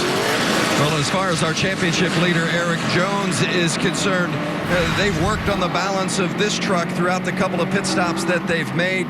They said Eric said it fired off a little tighter than he would like on that previous restart, but otherwise the balance is pretty good. And right now he's running 8th, sitting in the catbird seat to try to secure that championship. Well, and that 8th position is huge, Vince, because it means he restarts in the outside lane, and we've talked so many times tonight what an advantage that is. Yeah, but this rash of cautions that have happened have put a lot of trucks back on the lead lap. Just keep that in mind. There's 21 racing trucks on the lead lap. Any kind of miscue or bobble by the truck of Eric Jones, and he goes from the catbird seat to out back. We got a lot of trucks behind him too that just put fresh tires on because they took the wave around before. We'll see what those fresh tires are worth. These guys only had about 10 laps on this last set of tires. Keep an eye also on Daniel Suarez, restarting 11th, had that spin earlier when he was in front of the field.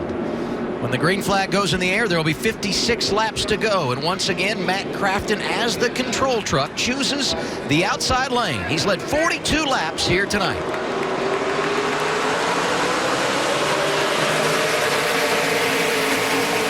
Another good start by Crafton. He's got their restarts figured out tonight. But look how hard John Hunter charges down into turn 1. He's just going to drive around the bottom and pass Crafton. I thought Eric Jones was going to go outside of 3 wide, tucks in line behind Daniel Hemrick. Keep an eye on some of these trucks that just put 4 tires on. Christopher Bell, the 54, John West Townley, the 05, or a couple of them. Oh, Spencer Gallagher slips and nearly takes out Ben Kennedy. Look at Christopher Bell, black and orange truck, that 54. Phil mentioned he took tires, pitting there at lap 75. He was quick in practice, and right now he's on the move.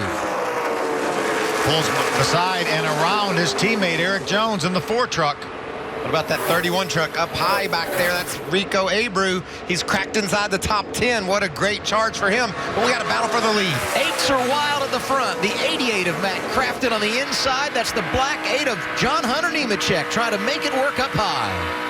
A great corner by Matt Crafton. Did the slide job, it worked, and he kept his momentum. These slide jobs are going to get more and more aggressive, Phil, as laps wind down. People will try to dive in there and take positions away. We've already seen one slide job go awry with Daniel Suarez getting spun around. You'll give him some room with 54 laps to go. How about with 14 laps to go? Not so much. Not going to happen. Speaking of Suarez, I'm surprised he slid backwards on the restart. Was 11th, now 14th. You see him there in the orange 51. Just so interesting, I think, Adam, how much these trucks change when they get in all that heavy traffic. That air's buffeting around. That truck probably feels to Suarez like something he hasn't driven all day long. Look at Bell picking off another spot inside of Reddick to put himself inside the top 5. He's going to complete the pass. That's a great illustration of what tires are worth. Remember, only 10 laps on these guys' tires that didn't come to pit road. The guys with fresh tires, the 54, Christopher Bell, one of them, on his way to the front, Matt.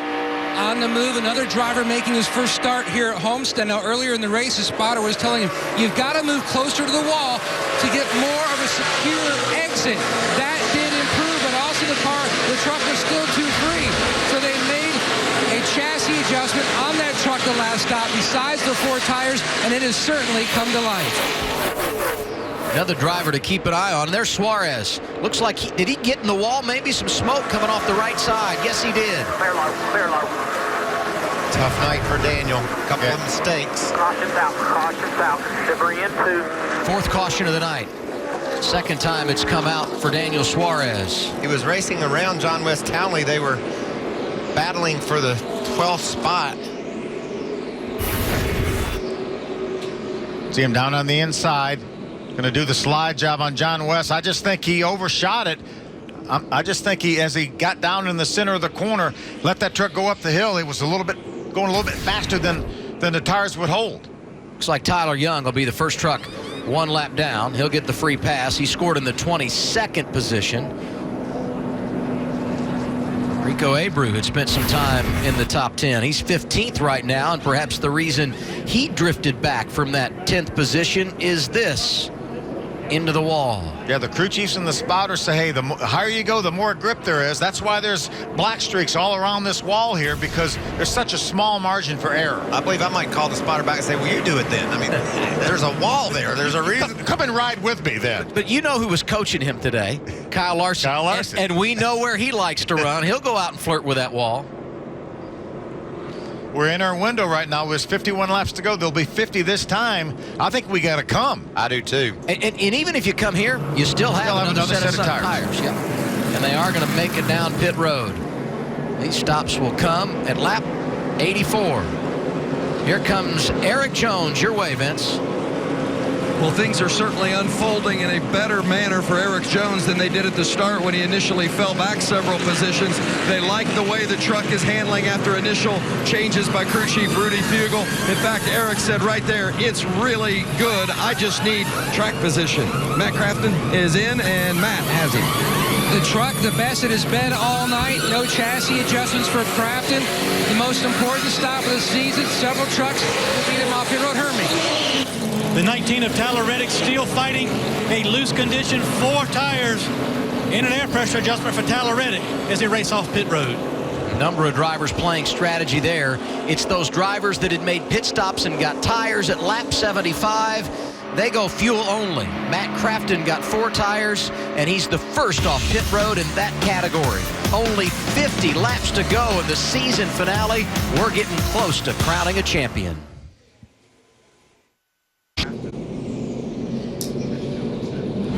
Fox Sports is proud to support Folds of Honor and its mission of providing educational scholarships to families of military members who have been killed or disabled while serving our country. For more information, visit foxsportssupports.com.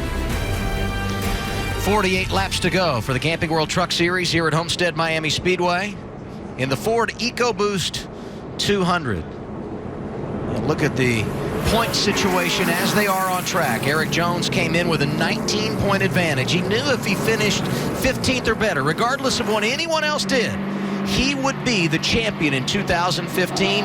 His advantage right now is 13 points. I think we can move that to 16th because Tyler Reddick would have had to lead the most laps in order to make it finishing 15th. He's not done that. He hasn't even led yet today. What can you tell us, Vince? With the crew chief of the 4 truck, and that's Rudy Fugel, how would you assess the way the night is unfolding for you guys so far? So far, it's going really well. Truck's handling really good. Eric's being smart and staying out of trouble, keeping a little bubble and a little gap. So hopefully we can continue it and finish things off for KBM and Toyota and have a great night. You haven't had great track position tonight, and there's been a couple of times where he's been 2, 3 wide. How do you feel when you see your truck in that position? Yeah, I mean, as long as you're in the right spot, the top side's usually safe. So, you keep up with that, and it's just part of racing. So if you're going to be in the back a little bit trying to be safe, you're in those spots on the restart. So it is what it is. How are your nerves? Thank you. How are your nerves? Oh, I'm fine right now. Only 50 to go, I think, so. But who's counting, right? Well, Vince, I want to look at the front end of this field. And Christopher Bell is going to be the race leader on the restart.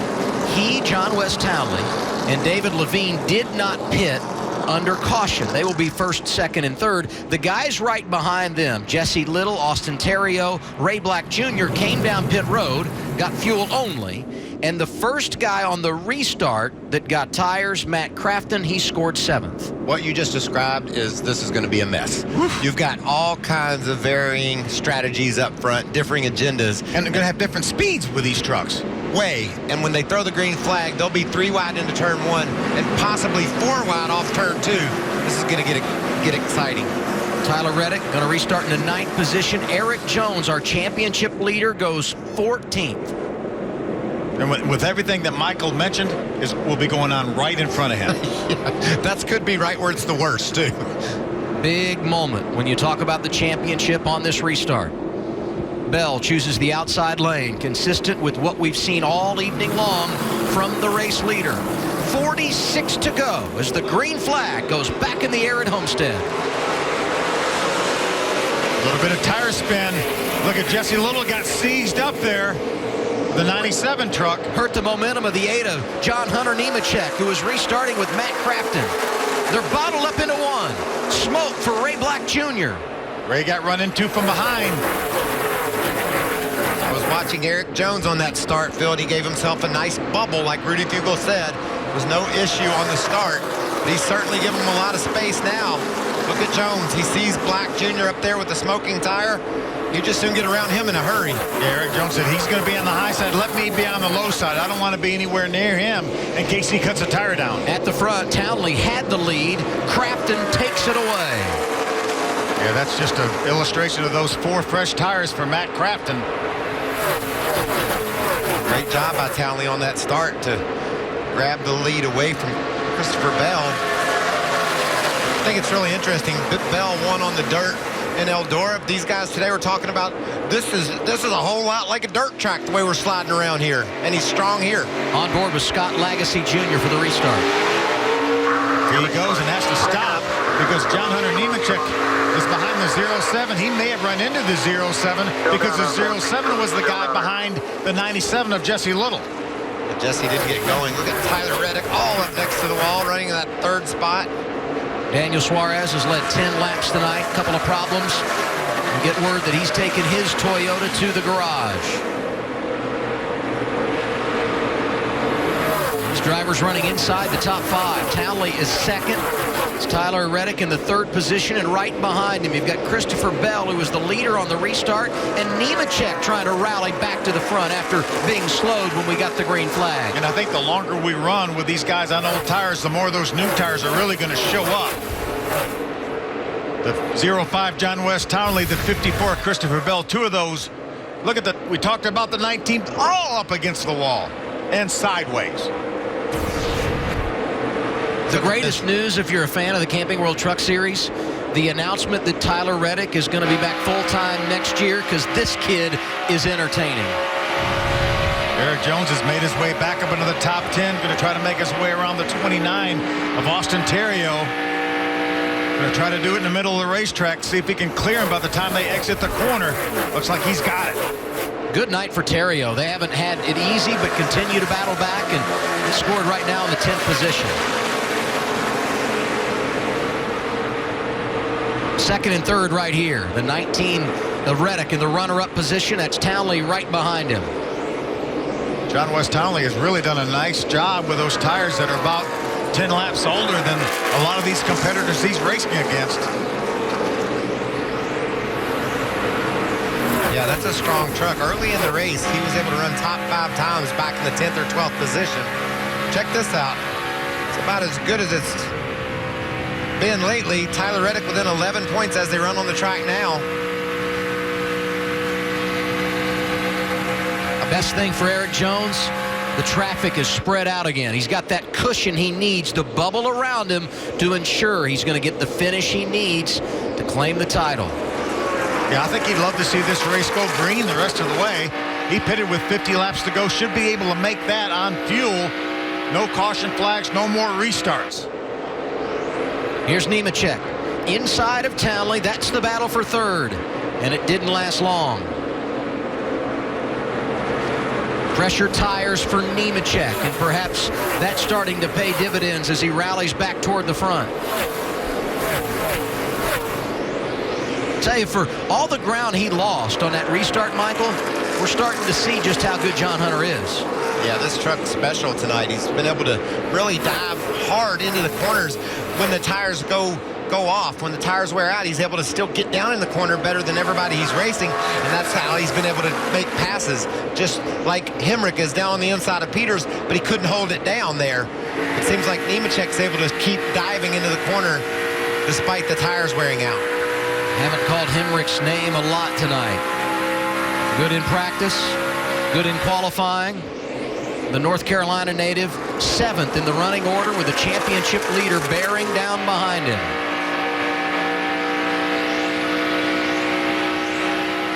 On board with Eric Jones. 38 laps away from a championship in the Camping World Truck Series, and his mentality has not changed. He picks up another spot. move him up to 7th. Matt Crafton, the race leader. He's dominated tonight, leading 56 of our 97 laps here at Homestead.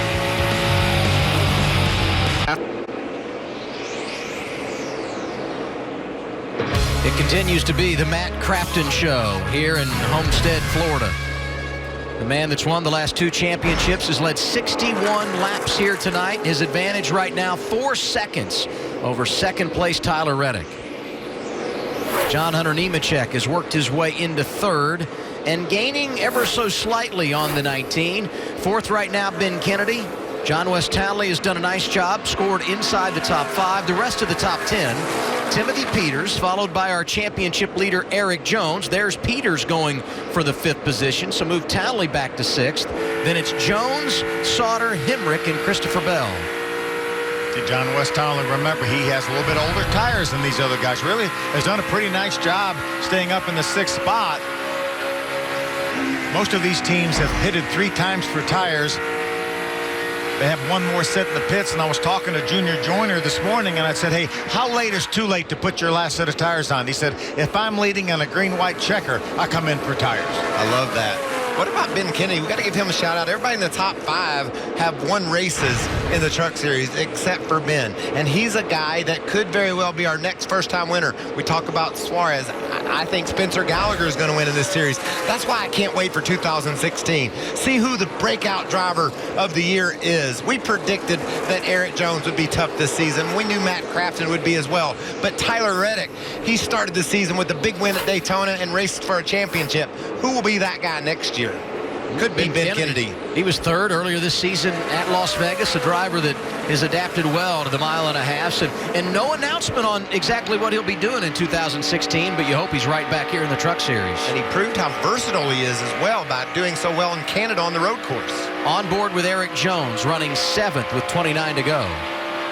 Call or if we need to save fuel or whatever we need to do to be smart to make sure we finish it if we were, close. 10-4, I'm safely 2 laps to the good right now. Yep, 10-4. I said we get a little gap and we're all good there, and you'd feel better if we saved some. Just don't be afraid to holler. I think this team has managed this night really well. What's going on with the race leader, Matt? Life is made up of small decisions that can end up having a huge impact. The Jones family, they're not 2nd or 3rd generation racers. They just love the sport. In 2004, Mom Carol was flying home from a business trip. Bored, she picked up that free magazine you always see in the seat back, stumbling across an ad for a quarter midget racing. She thought, what a great idea. Father Dave, without any racing experience, found a quarter midget and a manual on chassis setup. Eric quickly responded with speed and wins. And obviously, he found his calling. Many trophies and accomplishments along the way. And you fast forward to 2 weeks ago. After winning Texas, Eric's uncle texted Carol saying, what a great idea indeed. Adam, can you imagine? Had she not taken that flight, not been bored, history tonight certainly could have been different. No question about it, and I'm sure both of his parents, Carol and Dave, anxious in the closing laps here tonight. Nothing more difficult than watching your kid compete and knowing there's nothing you can do about it. And there's Dave right there. And he told me several weeks ago that it indeed was Carol's idea to get Eric into racing and get into that quarter midget. Well, when he showed up, he was just different than most. He was special. He could just go fast from the beginning and won races. I mean, I'm just thinking of some of the big wins, not only in the Truck Series, but in Xfinity and the job he's done when he's gotten some Cup opportunities. This kid is a future Cup champion, in my opinion. Could very well be going for his 2nd championship in as many years next year when he moves up to run the number 20 Xfinity car for Joe Gibbs Racing. Good battle for 2nd on track. On board with Tyler Reddick, who currently has the runner-up spot, and behind him, John Hunter Nemechek, who's been strong, leading 24 laps here tonight. Hard to make that move down there. John Hunter's getting loose. Look at him slide sideways. But he knows, Phil, with 25 to go, if he doesn't make this pass now, he has no chance to run down Matt Crafton. These guys 5 seconds behind the leader. How about sideways and keeping pace? That was an impressive slide off turn 2, and he's trying for more off 4. Never checked up either. 2 second-place finishes in his last 3 starts. This kid has all the tools to be a championship contender in 2016 as well. Over 5 seconds behind Matt Crafton right now with 24 laps to go, but so many times we get caution flags late in these races, and it really changes things. Remember, Crafton looked to be driving off to the victory in Phoenix when we got a late caution, and he got beat on the restart down into turn 1 by Eric Jones, and that eventually led to the crash that the two of them had, racing hard for the win. Let's see if Nemechek can, now that he's cleared Reddick, start to cut into that 5-second lead. That time by is about 1/10 of a second better than our leader, Matt Crafton. Crafton was in a little bit of traffic, which could help Nemechek, depending on where each of them catches the lap vehicles.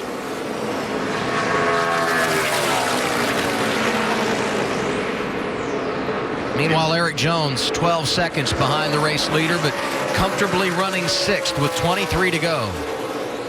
How about this battle? That is a battle for position 2. Terrio, the 29, Haley, the 13, and Gallagher in the 23, all racing for the 11th spot.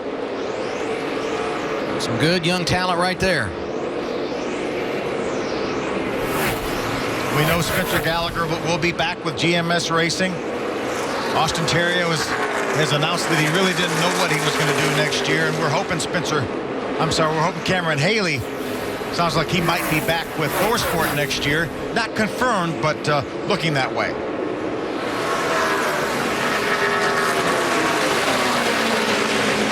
Start putting together the championship picture for 2016. That would be an enormous chore right now, because all these young kids gaining so much experience and showing. Once they get that experience, they can compete week in and week out. I think right now we would have to make Matt Crafton the favorite, and then you could put about 6 or 8 hungry young lions that are going to be right there nipping at his heels. It's going to be interesting to see the Johnny Sauter move. Johnny Sauter's a championship contending race driver. He could be a part of the story as well. And now our Camping World 20 to go. 20 laps remaining in 2015 for the Camping World Truck Series.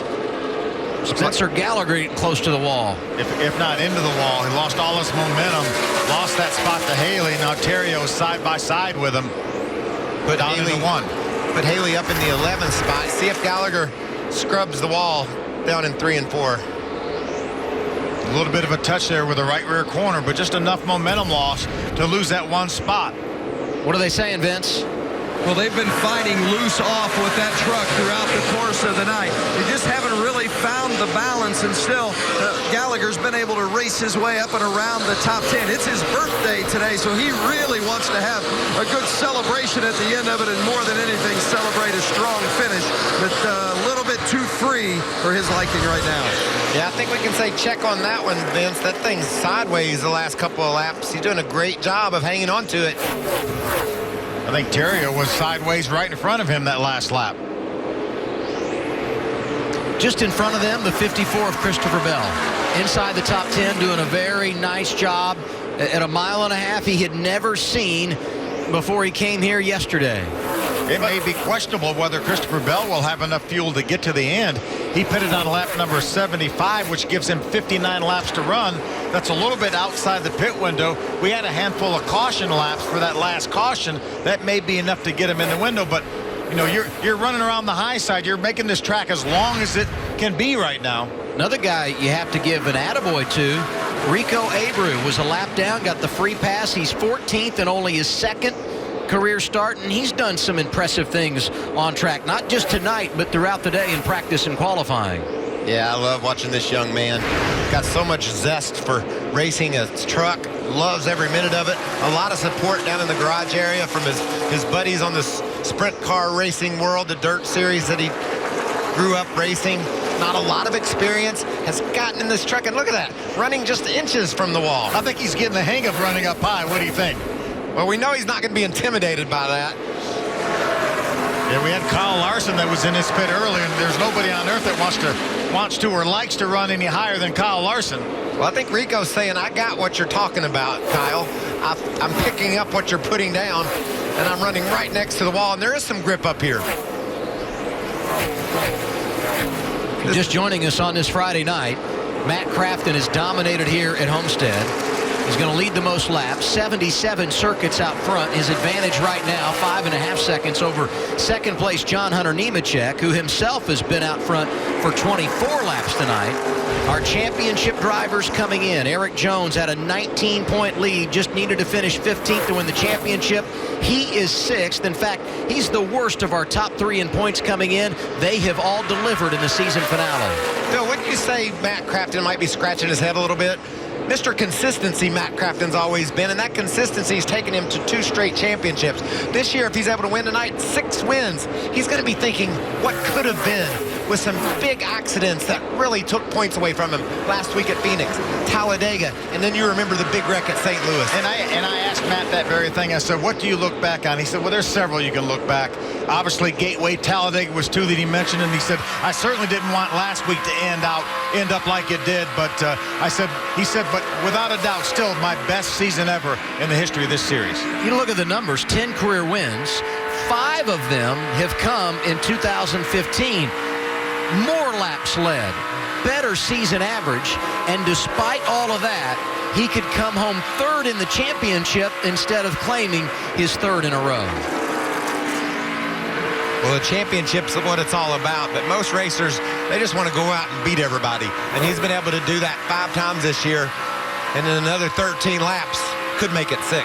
Prior to tonight, he'd led more laps this season than he did the first 12 or 13 years of his career here in the Truck Series.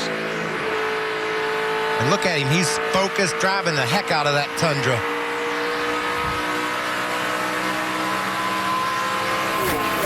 When it's all said and done tonight, he should just step back and applaud the 2 19-year-olds that from day one have served notice. While we respect the champion and the veteran, we want a title as well. Really quite amazing that we can have 2 19-year-olds led by this number 4 right here of Eric Jones that have had the seasons that they've had, Tyler Reddick being the other 19-year-old. And let's think about these owners. Duke and Rhonda Thorson for Crafton, Brad Keselowski for Reddick, and Kyle Busch. These truck teams, they don't make a lot of money, if any. And it's just people that want to race. They have a passion for putting a product on the track. Toyota supports, Ford supports. They're all in this to win races, and it isn't about making money. It's about being the best. Love what we see on the track in the Truck Series. 11 to go to a championship for Eric Jones, Vince. And no major concerns for the 4 at this point. Eric says the truck is out of the track more than he would like, but otherwise it's fine. They've got plenty of fuel to get to the end. You know, it's fitting. Eric Jones, his boyhood hero, was Jeff Gordon, and on the weekend when Jeff Gordon is racing for a championship in his final year as a race car driver, Eric Jones on the verge of winning his first. It's a special, special weekend in a number of ways for Eric Jones and his family. Matt? Vince, impressive run again for 20-year-old Norman, Oklahoma native Christopher Bell. He's running in the 9th position. Remember, he grabbed all the headlines on the dirt at Eldora, scoring his first career win. Right now, though, the concern is, does he have enough fuel to get to the finish? Eddie Tracona's told him, try to save fuel. At this juncture, we may be over a lap short on making it to the finish. It's never easy, is it? And it's always something, it seems. Bell's able to clear Tyler Young, slide up, and just maybe that throttle a little bit, maybe off the corner to try to save a little bit of fuel. Phil, you said with 30 to go, neither Eric Jones, who's trying to win this championship, or Matt Crafton, who was leading the race, wanted a caution. They just wanted it to go green and finish it off. But right now, closing on 8 laps to go, there is no doubt the last thing they want to see is that yellow flag in the air here at Homestead. And John Hunter Nemechek in the 2nd spot, 3.5 seconds back. I'd like a caution. Yeah, totally. I've cut 2 seconds off Matt Crafton's lead in the last 10 laps. You put me up there with him, and I'm going to beat him. Yeah, Tyler Reddick would like a caution as well and try to make something happen here. Battle for 11th. These guys are really going at it. Birthday boy back there looking on. Remember, John West Townley in the same boat as Christopher Bell, pitted on lap number 75, has to be a little bit concerned about fuel as well. You know, Adam, you're talking about the 2 19-year-olds. It reminds me of a day I was racing in Darlington, and Brian Vickers and Kyle Busch were 1, 2, and I was 3rd. I added their age together. It didn't equal mine. And I said, I might be time to find something else to do. Matt Crafton's age equals exactly the two guys that he's racing for this championship with, but I know Matt Crafton, he's like, I can beat these kids. I've got this series, and next year, that's exactly what I'm going to do. He said it earlier today. I might be 39 years old, but I am still a competitor, and I want to win. And I think you're seeing that tonight, that they were motivated coming here this weekend, especially after what's happened the last couple of weeks. They got that win at Martinsville, couldn't finish it off at Texas. The problems last week at Phoenix, they serve notice. We want to be in 2016 tonight with a big win at Homestead. Yeah, Junior Joyner said six wins. That's why we're here in Miami, to get that 6th victory. You know, Michael, I totally agree with you. Anytime that Matt Crafton is going to be in that Thor Sport truck and is going to be a full-time competitor in the truck series, he's definitely one of the favorites for the championship. 5 laps to go for Matt Crafton. Well, just think about the talent this young man has. Talking to Travis Pastrana, he went and got one of his rallycross cars and taught Travis a thing or two. I mean, this kid is amazing at anything he jumps in, and he can just dissect the chassis, and that's why he and Junior Joyner, I think, have such a great relationship. They both know that they know exactly what that truck needs and what Matt wants. He jumped in Kyle Busch's Cup car at Daytona for the Daytona 500. Had a top 20 finish there after Kyle got hurt in the Xfinity race. He's run RCR's Xfinity cars several times in the past. Always runs up front, finishes up in the top 5. And one thing I really admire about Matt Crafton, his loyalty to the Camping World Truck Series. He's been here a long time and a great ambassador for NASCAR. You know, but you have to appreciate him and what he's doing and how much passion he has for it. You see 3 laps to go when he comes off the turn 4 and back to the start-finish line. 16th place running Scott Lagasse Jr. That's a respectable run for that team. Scott's done a nice job tonight, hanging on the lead lap here. Christopher Bell. Without a doubt, out of fuel. We talked about it. Pitted on lap number 75. Had to run 59 laps. Couldn't do it. I don't know if he's going to make it or not, Phil. He's just off turn 2. You saw Junior Joyner talking with his hands to his crew. That was making adjustments to the tires, just in case there's a caution here late and he needs to pit. If there's a green-white checker, these boys are going to put on tires, I believe. That's the last thing that Christopher Bell wanted to do, was bring out a caution flag for his teammate Eric Jones. You saw him pull as far off the racetrack behind the safer barrier as he could. I think we stay green. 2 laps to go for Matt Crafton. 3 miles to his 6th win of the year. And for Eric Jones, 3 miles to become the youngest champion in Camping World Truck Series history. Matt Crafton right now perfectly content to ride behind that 0 truck of Scott Lagasse Jr. Doesn't have to pass that truck. No need to push it. 3.5-second advantage. Comes off turn 4 looking for white flag, 1 more lap. That white flag. White flag in the air. Next flag will end this one. See him in the middle of the racetrack, not taking any chances of flirting with that outside wall.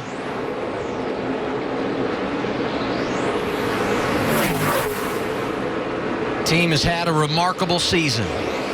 Never back down. Knew there was little hope coming to Homestead to win the championship, but they wanted to make a statement, and they have done just that. Matt Crafton going to lead 93 laps and in dominating fashion get his 6th win of the year, Crafton's first victory at Homestead. And 15 seconds behind him. Way to put it on him, your champs in my eyes, baby. Yeah! It's going to be history at Homestead. The youngest champion ever in the Camping World Truck Series, Eric Jones.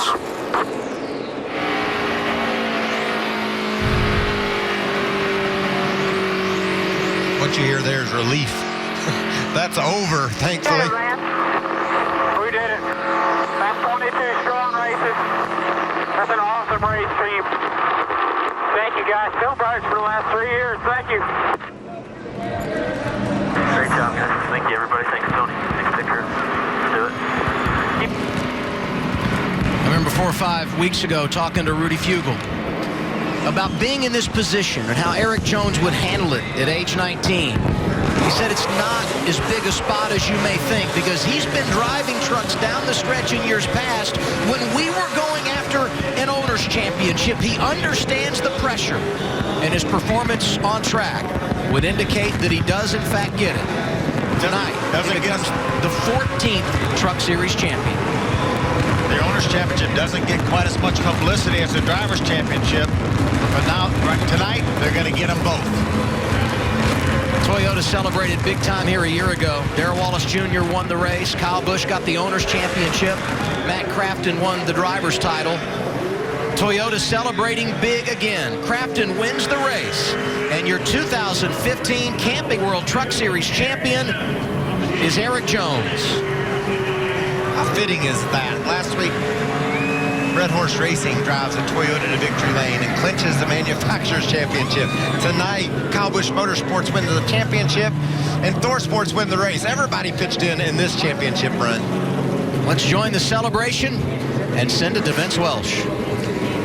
Well, everyone agrees that Eric Jones is special, and no one has had a closer view of it than Rudy Fugle, his crew chief. What stands out in your mind about your season with Eric as the crew chief? He just gets it. He does everything right. He's just a student of the racing. He pays attention to everything, and he's tenacious. But in the same, he's cool. He's cool as a cucumber. Max Pappas told us that earlier today. He just does everything right. So it's so fun for everybody at KBM, everybody back in the shop, everybody top to bottom, all the employees, everybody at Toyota, everywhere. And thank you. Of course, it's the Drivers' Championship tonight, but it's also the Owners' title for KBM. The third in a row you've been a part of all three. What makes it so special? It's awesome. 3 in a row is amazing. Just be a part of all 3 of them, do everything. And these guys, it's all about all these guys. They just, they never quit. They build fast race trucks. And Kyle and Samantha are amazing. They're great owners. I couldn't want to work for anybody else. Congratulations. You earned it. Thank you very much. Hermie? For Tyler Reddick, you end up 15 points back from a championship effort. Discuss your effort tonight and your overall thoughts on the season now that the season is wrapped up. Well, our guys had a great year all year long, all season long. We had a great strong effort. All of our guys in our music group 4 was really good. Just got to thank Kraus Yates for performance. A lot of people really went out of their way to get us in this championship hunt and stay up there all season long.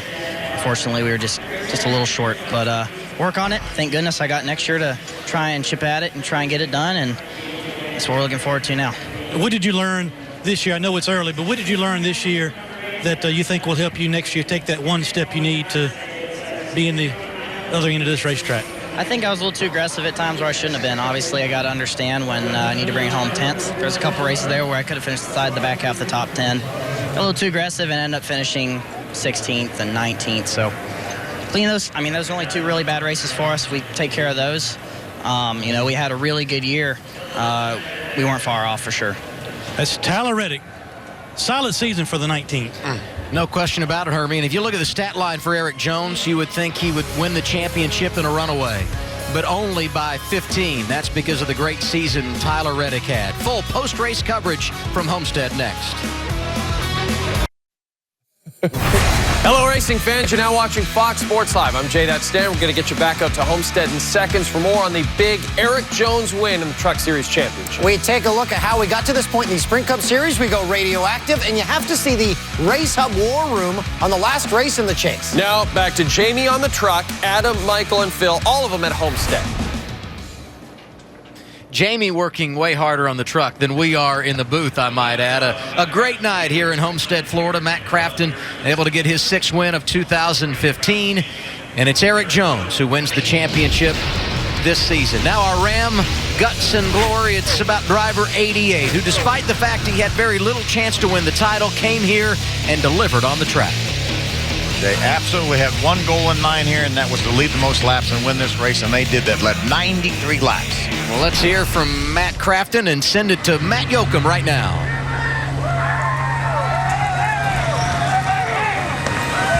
Matt Crafton needed a walk-off home run. Tremendous performance. First time he ever won from the pole.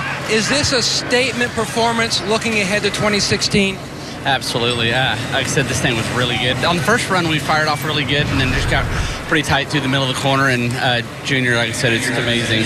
The little small adjustments he does, and like I said, just the communication that we have, and just kept tuning on it. And that last run, it was just phenomenal. Like I said, I was having so much fun right there at the end, and they're trying to slow me down, but I'm like, I want to see how far I can get out. But it's all about these guys behind me that build these trucks, and I'm just the lucky guy that gets to drive them. Like I said, it's been awesome. So close to winning your third consecutive championship this year. So many great moments. What are you most proud of what's been a career year? Oh, just 6 wins and as many laps as we led. It's been awesome. Like I said, it's been, like I said, a dream season there. We just had too many mistakes. I mean, I made mistakes. I mean, we've all made mistakes, and we're all human. But 2016, we're going to be stronger from it. Add one more accomplishment, his first win here at Homestead. Adam? 5 of those 6 victories, Matt, coming at 1.5 mile venue. So when it comes to these types of facilities, there is no doubt that 88 bunch is really dialed in. And we've got 9 of them. Had 9 this year, and we'll have 9 again next year. Let's hear from John Hunter Nemechek. Strong run for him tonight. Finished second, Hermie. Well, John Hunter Nemechek comes up 1 spot short. What an effort for your race team. It seemed like you had a good truck on long runs that came down to restarts in a lot of cases for you guys. Yeah, it definitely did. That last restart, we just kind of got shuffled out there. I don't know who was on the top lane and didn't get to go in there or miss a shift or whatever, but that killed us. 88 got the big lead, and so we made up over 3 seconds there at the end trying to catch him. And I can't thank all these guys enough. Jerry Kennan, Joe, my dad, everyone that works on these trucks. Without them, none of this would be possible. But it's special to be back here in the number 8 in the Chevy Silverado. Really looking forward to next year and carrying this momentum in. I was going to ask you that. What is the status of this race team, and what do you need to ensure a good, solid, full season run again in 2016? We're still working on setting everything in stone, but we're still looking for sponsorship, trying to get that settled down, locked in, so we can go run a full season. It's John Hunter Nemechek. He comes home second tonight.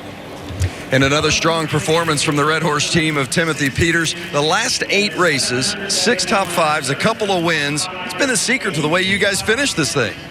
Just a lot of momentum. It was so cool to get on the roll at Chicago, and then in the last 4 races, we win 2. And just an unbelievable year. Thanks everybody at Red Horse Racing for what they do. Toyota, Triad, Horsepower. Just, Vince, this is a kind of streak that you dream about. I wish we could go to Daytona next week and start all over, but, just a strong effort by everybody involved. The guys back at the shop, Notch Gear, Liquid Performance, Goodridge, Russo's, Honda Generators. And, hey, thanks for Tom Deluxe for giving me this opportunity. Absolutely. Great job. Timothy Peters, 5th place tonight. Let's go to Matt Yoakum. And back in victory lane with the winning crew chief, Junior Joyner. You've got your hands full, not only with the driver, great performance, but with the little guys as well. Special night. Oh, man, it don't get no better than this. I'm just so proud of this team. There's no quit in them. Duke, Ronda, Thorson, Triad, Toyota, everybody, Menards. Man, what a night. What a year, And we'll just we'll come back, we'll build more, and we'll build them stronger next time. Right, buddy? And Matt touched on a couple of mistakes along the way cost you, but you have to be impressed by his tenacity and his drive here tonight. Yeah, I told him when he pulled in, I said, man, I make you look good an awful lot, but I sure like it when you make me look good. So it works both ways. Yeah, man, he's awesome. I wouldn't trade him for nobody. Congratulations. Good luck on 2016 as they try to get another championship. Guys? And while the celebration winds down in victory lane, the celebration just beginning at the championship stage.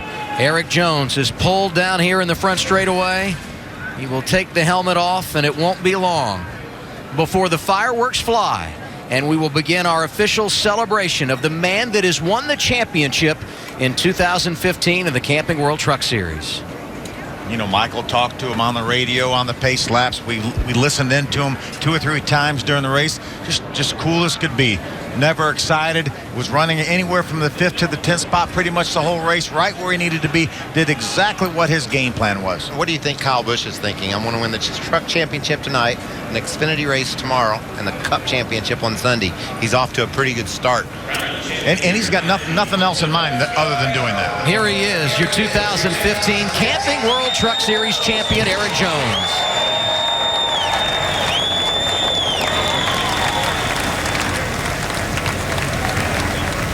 and you get the feeling this is the first of many celebrations on one of NASCAR's top stages.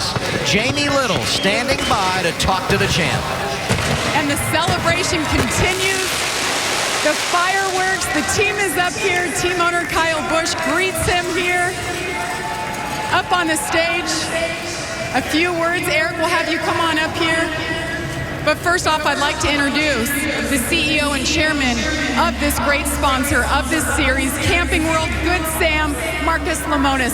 Welcome back. Thank you for having me. It's an exciting night. Really exciting to see the sport sort of go to a new level with this young man. The future is certainly looking bright with Eric Jones. What do you have to say to him? You know what, Eric? Congratulations for not only setting the example on the track, but setting the example off the track. We're very proud to have you be our series champion. Very proud. Congratulations. And thank you to you for your continued support of this great series. And now I'd like to introduce, you all know him, the vice chairman of NASCAR, Mr. Mike Helton. Thank you, Jamie. Eric, when the season started back in February up in Daytona, everybody said, all right, we think this Eric Jones kid's going to be okay. So you had a lot to live up to.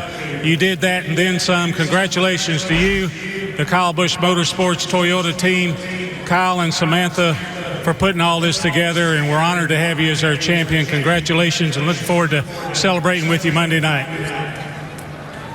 All right, let's hear from our champion, Mr. Eric Jones.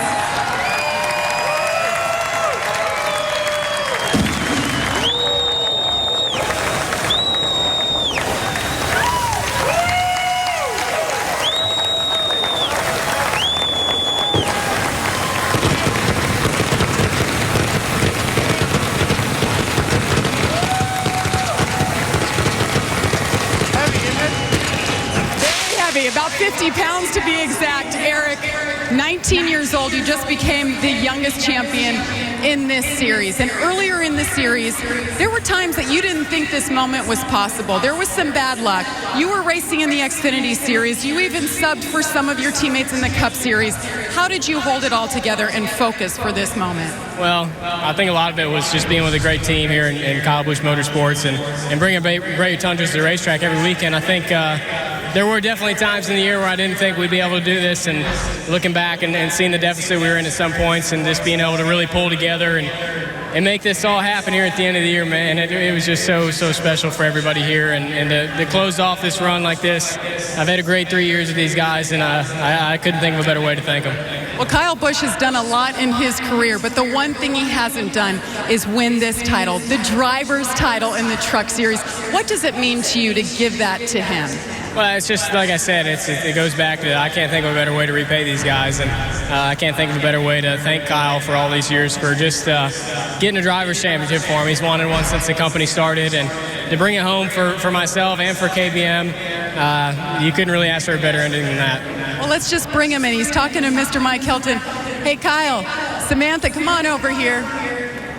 You've put your heart and soul into this team and this company, the fourth time now, the owner's champion, but you got something that you've never had before, and that's the driver's championship. Why is this so important and special to you? Well, it's just special to everyone at Kyle Busch Motorsports. I mean, we've been in existence for 5 seasons, and this is obviously our six seasons, I guess, our fourth championship, but our first driver's championship. And it means so much more to have the opportunity to help these younger drivers and to help these kids that are coming up through the ranks to succeed and be successful, and to do that with Kyle Busch Motorsports and Toyota. There's nothing greater than to have that feeling and to build that company from the ground up, from nothing, and to take it to what it is today. It's a true honor for Samantha and I to be able to accept the Owners' Championship, but also our first Drivers' Championship with Eric Jones this weekend and this team. I mean, it takes all these people back here, plus everyone at home back at the shop, chassis shop, body shop, everybody. We do all of our own stuff, which is even more impressive that we're able to accomplish the things that we do here. You discovered this guy a few years ago. It's the first time for a lot of us to see what he really is capable of. What did you see in him when he was about, 16 years old? Yeah, he put it to me. He beat me in a super late model race, so, I enjoy racing all the kinds of things that I do. And when I go run the super late model things, I tend to pick up on the talents that are out there of younger kids. And Eric was probably most impressive. I remember the first time we raced against each other, he blew my doors off, and about 40 laps later, he blew up. So I was like, okay, good. good. I don't have to deal with him at the end of this one. But then it was the Snowball Derby actually later on that season that he was able to battle with me and some other guys to get the win in that race, and it was pretty impressive. You know, we didn't lay a door on each other. We didn't bang. We didn't bump. Nothing. He did it clean and beat us fair and square. So just really impressed to see what kind of kid he is, and his parents. I can't say enough about them and their opportunity to have him join our race team and stick with us. And you know, he didn't want to be there for 2 part-time seasons, but he was, and I think he learned a tremendous amount in those seasons. And to go full-time this year, we knew he was ready to tackle the championship, in which he did. And now we look forward to bigger and greater things with him at Joe Gibbs Racing next year in the Xfinity Series. Congratulations, Kyle Busch from KPM. And, of course, Erik Jones going full-time in the Xfinity Series next year. Adam, I think the series is bright. Yeah, I think the foundation is strong when you look at the career of Erik Jones. Youngest series champion. He does it by 15 points over Tyler Reddick. But what an amazing season for Tyler Reddick, as well as our 2-time champion Matt Kraft and Johnny Sauter. It seemed like he was 4th in points from the beginning of the year, and he stayed it to the very end.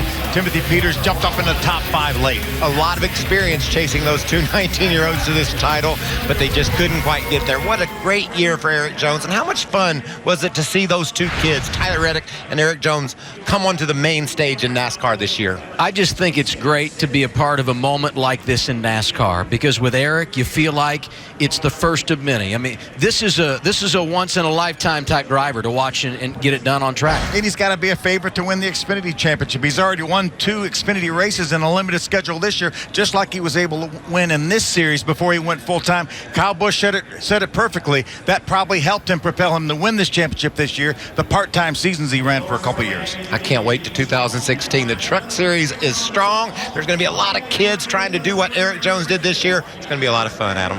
Ford Championship weekend off and rolling. It's Matt Crafton who gets the checkered flag here tonight, but it's Erik Jones who hoists the trophy. He is the 2015 Camping World Truck Series champion. We offer our congratulations and send it to Dan in Los Angeles. Like you